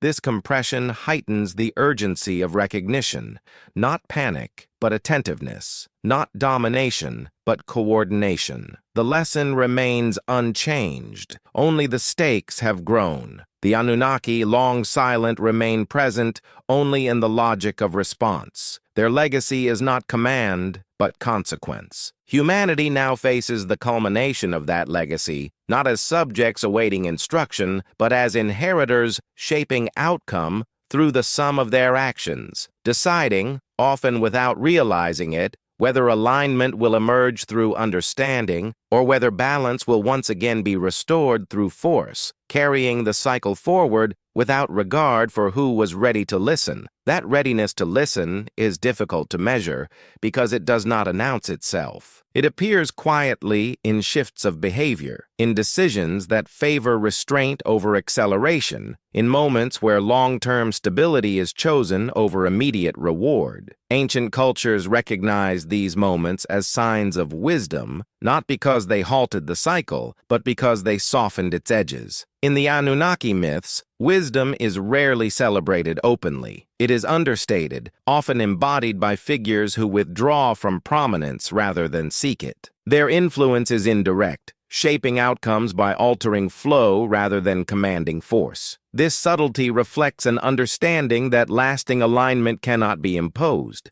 It must be internalized. Modern humanity often equates influence with visibility. Change is expected to be dramatic. Yet the inherited world responds more readily to quiet shifts, sustained over time. A slowing here, a restraint there, a pattern altered gently but consistently. These adjustments rarely make headlines, but they shape trajectories. The difficulty lies in sustaining them without reinforcement. Ancient societies reinforced restraint through shared narrative and ritual. Modern societies struggle to do so amid fragmentation and speed. The inheritance becomes harder to navigate as common orientation dissolves. The Anunnaki, interpreted symbolically, represent a time when orientation was shared, when the rules of balance were broadly understood even if imperfectly followed. Their withdrawal coincides with humanity's increasing reliance on individual interpretation. This increases freedom, but it also increases divergence. As divergence grows, coordination weakens. Systems optimized locally conflict globally. The inherited world absorbs this conflict until tolerance is exceeded. Correction follows not to punish divergence, but to restore coherence. This coherence is not uniformity, it is compatibility. Ancient myths emphasize harmony among different forces rather than sameness. Diversity within alignment strengthens resilience. Diversity without alignment accelerates instability. Modern humanity often struggles to distinguish between these states. Efforts to enforce uniformity can increase fragility. Efforts to preserve diversity without coordination can do the same. The inheritance requires balance between the two, a tension ancient cultures managed through myth and practice. As the cycle approaches another point of recalibration, the space for subtle adjustment narrows. Small changes still matter, but they must be widespread enough to influence direction. Isolated restraint cannot counter collective acceleration indefinitely. This realization introduces a quiet urgency, not the urgency of fear, but of timing. Ancient observers believed that every cycle offered windows where alignment was easier. Missed windows did not end possibility, but they raised the cost of adjustment. The Anunnaki myths suggest that such windows close without announcement. Only hindsight reveals them. Those who act within them rarely receive recognition. Their impact is structural rather than symbolic. Humanity stands once more near such a window, uncertain whether it recognizes it or not. The inherited world does not signal the moment clearly. It simply responds to aggregate behavior. Whether this age will be remembered as one that softened its correction through awareness, or one that required force to restore balance, remains unresolved. The cycle has not yet decided, because it does not decide in advance. It listens, it waits, and it responds accordingly, carrying forward the quiet logic embedded long ago, when the Anunnaki stepped aside and left the future to unfold through the choices of those who inherited a world older, larger, and more patient than any single age could ever fully understand. That patience, stretched across ages, is often mistaken for indifference. Humanity assumes that because correction is delayed, it may never arrive. Ancient cultures warned against this assumption. They taught that patience is not leniency, but scale. The system moves at a pace set by accumulation, not by expectation. In the Anunnaki myths, this misunderstanding appears repeatedly. Humans mistake silence for approval, prosperity for exemption, stability for permanence. Each time the cycle unfolds the same way. Delay allows deviation to deepen. Correction, when it comes, addresses the full accumulation rather than the final moment. Modern humanity repeats this pattern with unprecedented reach. Global systems allow deviation to spread widely before feedback is felt. The inheritance responds accordingly, not by singling out causes, but by recalibrating the whole. This holistic response feels overwhelming because it exceeds familiar frames of accountability. Ancient cultures mitigated this by emphasizing humility before scale. They accepted that not all consequences were traceable to single actions. The system responded to collective behavior, not individual intent. Modern frameworks struggle with this idea. Responsibility is expected to be precise. Causation is expected to be linear. When correction defies these expectations, it is labeled chaotic or unjust. Yet the logic remains consistent. The system corrects imbalance wherever it manifests, regardless of narrative comfort. The Anunnaki symbolically served as mediators of this discomfort. They translated systemic response into story, making it easier to accept. Without such mediators, humanity confronts consequence directly. without explanation. This confrontation creates anxiety, but it also offers clarity. The absence of divine judgment reveals that alignment is not about pleasing authority. It is about sustaining conditions that allow continuity. The inheritance cares only for function. As humanity approaches the outer limits of acceleration, this functional logic becomes harder to ignore. Systems strain, buffers thin. Resilience becomes a central concern once more. Ancient priorities return under new language. This return is not regression, it is convergence. Different ages, facing similar thresholds, arrive at similar insights. The Anunnaki myths capture one articulation of this convergence. Modern science captures another. Both point toward the same reality. Scale matters. Pace matters. Balance matters. The cycle does not require humanity to abandon innovation. It requires integration. New tools must align with old limits. Expansion must respect regeneration. Intelligence must be tempered by awareness of consequence. Whether humanity can achieve this integration remains uncertain. The inheritance does not guarantee success. It guarantees response. The difference lies in whether response arrives gradually or abruptly. Ancient stories suggest that awareness spreads unevenly. Some recognize limits early, others deny them until correction is unavoidable. The outcome reflects the balance between these tendencies. As this age advances, humanity stands within the tension between patience and urgency. The system waits, but not indefinitely. It responds when thresholds are crossed, not when warnings are issued. The Anunnaki no longer appear to guide or restrain. Their role has passed fully into structure. What remains is a world that remembers balance even when its inheritors forget, offering time without promise, silence without absence, and one enduring question carried forward into every age. Will awareness arrive in time to soften what comes next,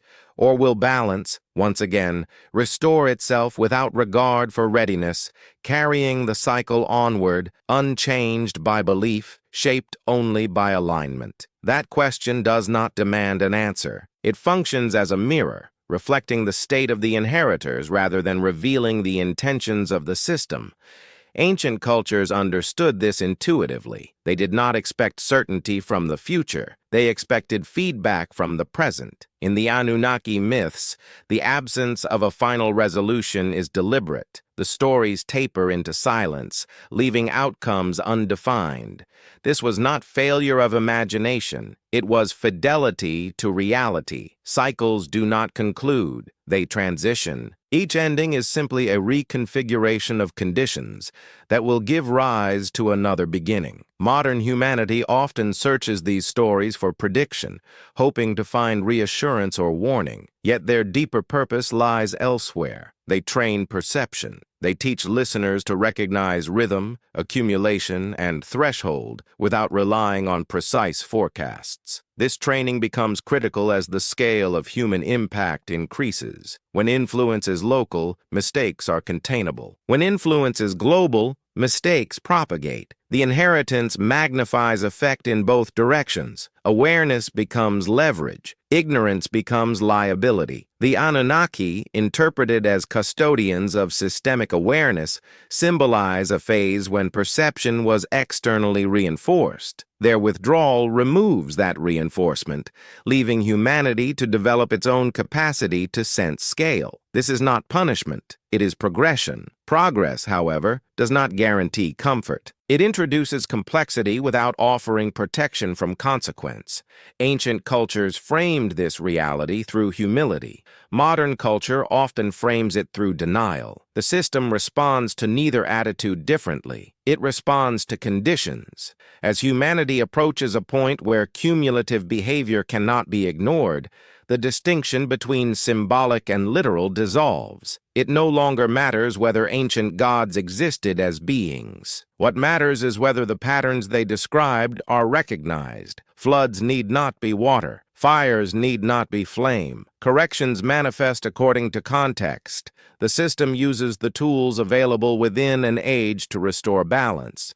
The form changes, The function does not. This understanding dissolves fear without dissolving responsibility. It reveals that catastrophe is not fate, but feedback delayed. The future is not predetermined, but conditioned. Small changes in direction, sustained over time, can still influence outcome. Ancient myths preserved this possibility by refusing to close their narratives. They allowed each generation to step into the story as participants rather than observers. The Anunnaki fade not into irrelevance, but into continuity. As the present age moves forward, it does so within the same open structure. There is no final reckoning written in advance, only response shaped by behavior, only balance adjusting to deviation. The inherited world does not require belief in its origins. It requires recognition of its patterns. It does not demand reverence. It responds to alignment. And so the cycle remains open,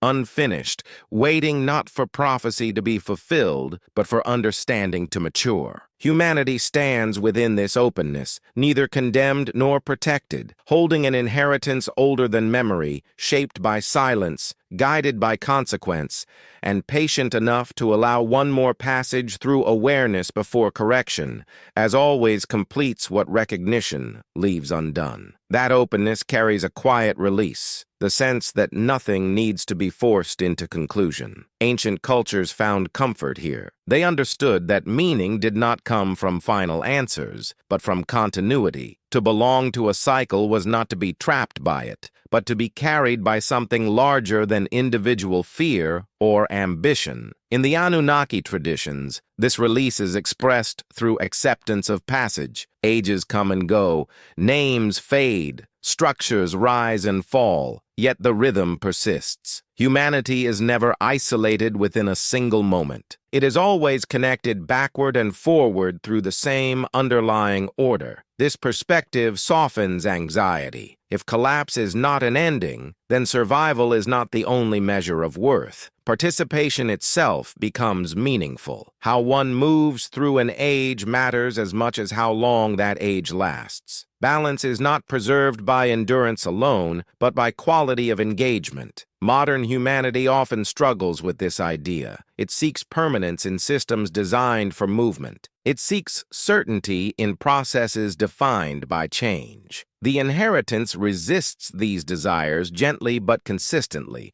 reminding its inheritors that stability is a phase, not a promise. The Anunnaki, viewed from this distance, no longer resemble rulers or architects. They resemble markers, signposts placed at the beginning of a long path, pointing toward an understanding that would only become relevant much later. Their disappearance is not loss, it is fulfillment. What remains is a world that does not demand perfection, only attentiveness. It allows error, but not infinite disregard. It tolerates forgetting, but not denial of consequence. It offers time, but not exemption. As the cycle continues, humanity's task simplifies, not to dominate history, not to solve existence, but to remember quietly and repeatedly that it is moving within an inherited order, shaped by forces older than any identity it claims. This remembrance need not be constant. Ancient cultures knew it would fade. They accepted forgetting as part of the rhythm. What mattered was that remembrance could return, especially in moments when choice narrowed and consequence approached. The calm of this understanding settles slowly. It does not erase uncertainty. It reframes it. Uncertainty becomes space rather than threat. Silence becomes invitation rather than absence. The inherited world remains steady in this space. It neither rushes nor resists. It holds the rhythm, allowing each age to play its part, knowing that no single generation can carry the whole story, but each contributes a verse. And so the narrative loosens its grip. The need to explain fades. What remains is continuity itself, flowing forward without urgency, carrying humanity gently toward whatever comes next, trusting that even without overseers, Even without names, the rhythm that shaped the first inheritance will continue to shape everyone that follows. That gentle carrying is easy to overlook because it lacks drama. The most enduring forces rarely announce themselves. They operate beneath awareness, shaping conditions rather than commanding attention. Ancient cultures honored this subtlety. They understood that what truly governs the world moves quietly, without spectacle. In the Anunnaki stories, the most powerful moments are often the least visible. Decisions are made without ceremony. Withdrawals happen without conflict. Authority dissolves into structure. What remains is not rule, but pattern. Humanity inherits this quietness along with everything else. The absence of noise does not mean absence of guidance.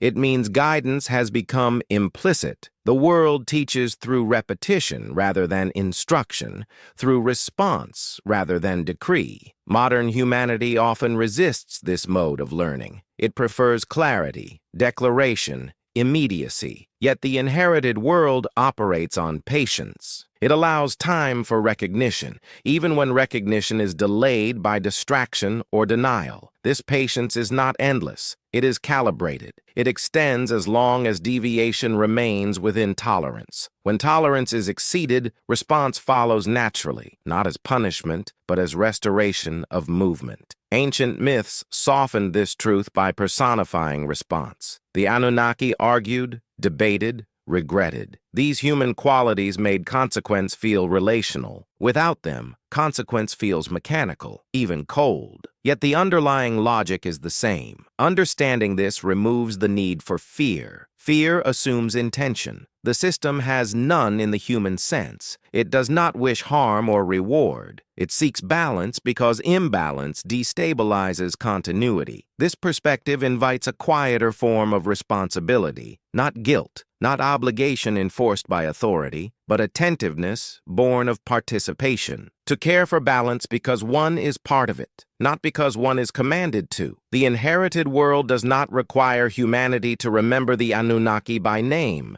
It requires humanity to remember what their stories pointed toward, that no intelligence stands outside context, that power without restraint accumulates pressure, that silence often precedes adjustment. As the cycle moves toward its next expression, humanity remains within this quiet lesson. There is no climax waiting to arrive, no revelation scheduled, only ongoing participation in a system that responds precisely to what is offered to it. This understanding brings a sense of calm, not certainty, but steadiness. The world does not rush toward disaster or salvation. It moves toward balance, adjusting as needed, carrying life forward in forms shaped by responsiveness rather than belief. In this calm, the Anunnaki finally dissolve completely, not into forgetting, but into integration. Their role is no longer separate from the world they once framed. It lives on in the rhythm itself, in the way consequence follows accumulation, in the way renewal follows release, in the way silence invites attention rather than despair. The cycle continues, not demanding acknowledgement, only participation, allowing each inheritor to contribute quietly to the unfolding story of a world that has never needed rulers to remember how to correct itself. That participation is often more modest than humanity imagines. It does not require grand gestures or sweeping reforms to influence the shape of an age. Ancient cultures understood that alignment begins locally, in how land is treated, how time is respected, how limits are acknowledged. Small choices, repeated, become structure. The Anunnaki myths reflect this humility. The overseers are concerned with distribution, with measure, with proportion. They assign, divide, and balance. Their power is expressed through calibration rather than command. This emphasis survives even after their departure, embedded in the logic of the inherited world. Modern humanity frequently overlooks proportion. Scale obscures it. When systems grow vast, individual actions feel insignificant. Yet the inheritance responds to accumulation, not to isolated acts. balance. Patterns emerge from repetition, not intention. Alignment is built quietly, over time. This realization offers a form of release. Responsibility does not require omniscience.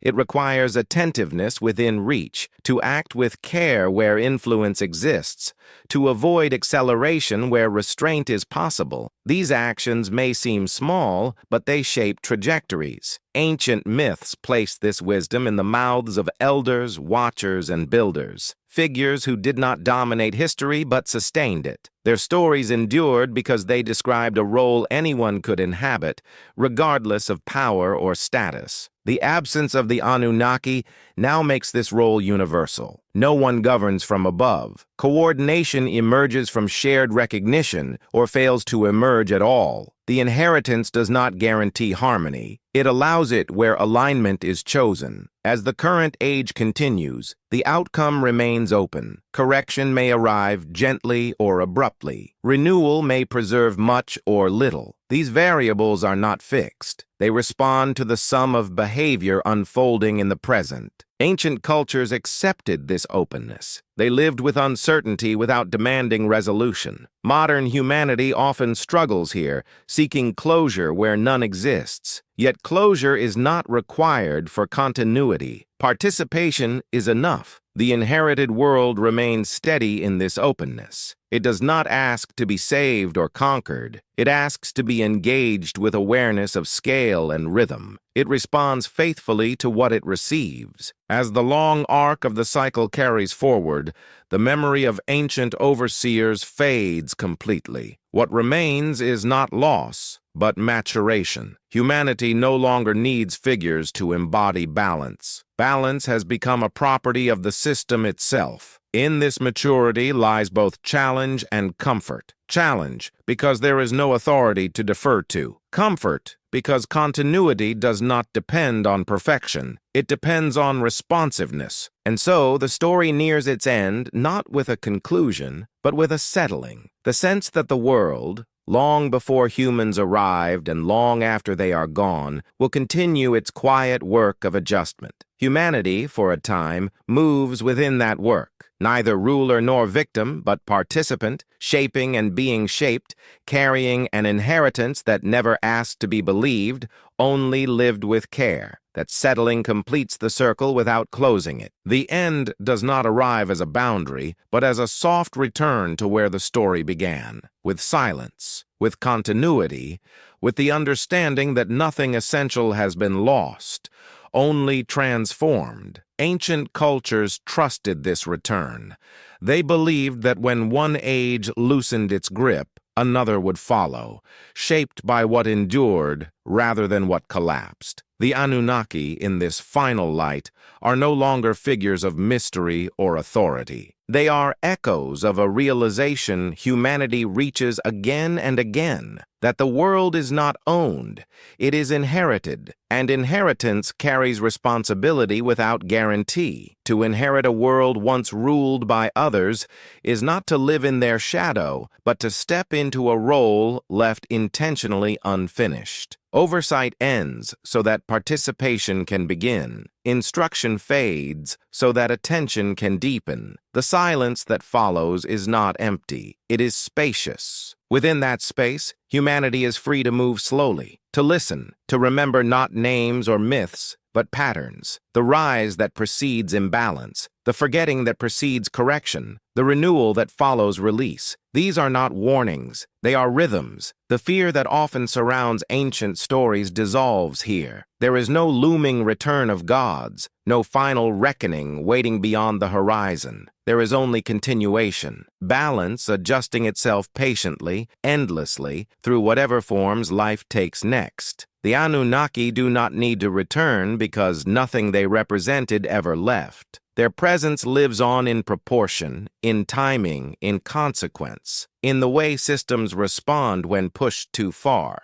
in the way renewal follows when excess is released. Humanity, for this brief passage in time, participates in that response. It shapes the texture of the age not through dominance, but through alignment or resistance. The world responds accordingly, without judgment, without haste. As this understanding settles, the need for answers quiets. The need for certainty softens. What remains is awareness, a calm recognition that the story does not belong to one species, one era, or one belief. It belongs to the cycle itself. And so the narrative fades gently, not into darkness, but into continuity. The inherited world continues its slow calibration, carrying memory where minds cannot, holding balance where structures fail, waiting patiently as it always has. Humanity moves forward within that patience, one generation among many, neither the first to inherit nor the last to shape what follows, living quietly inside a story that never truly ends,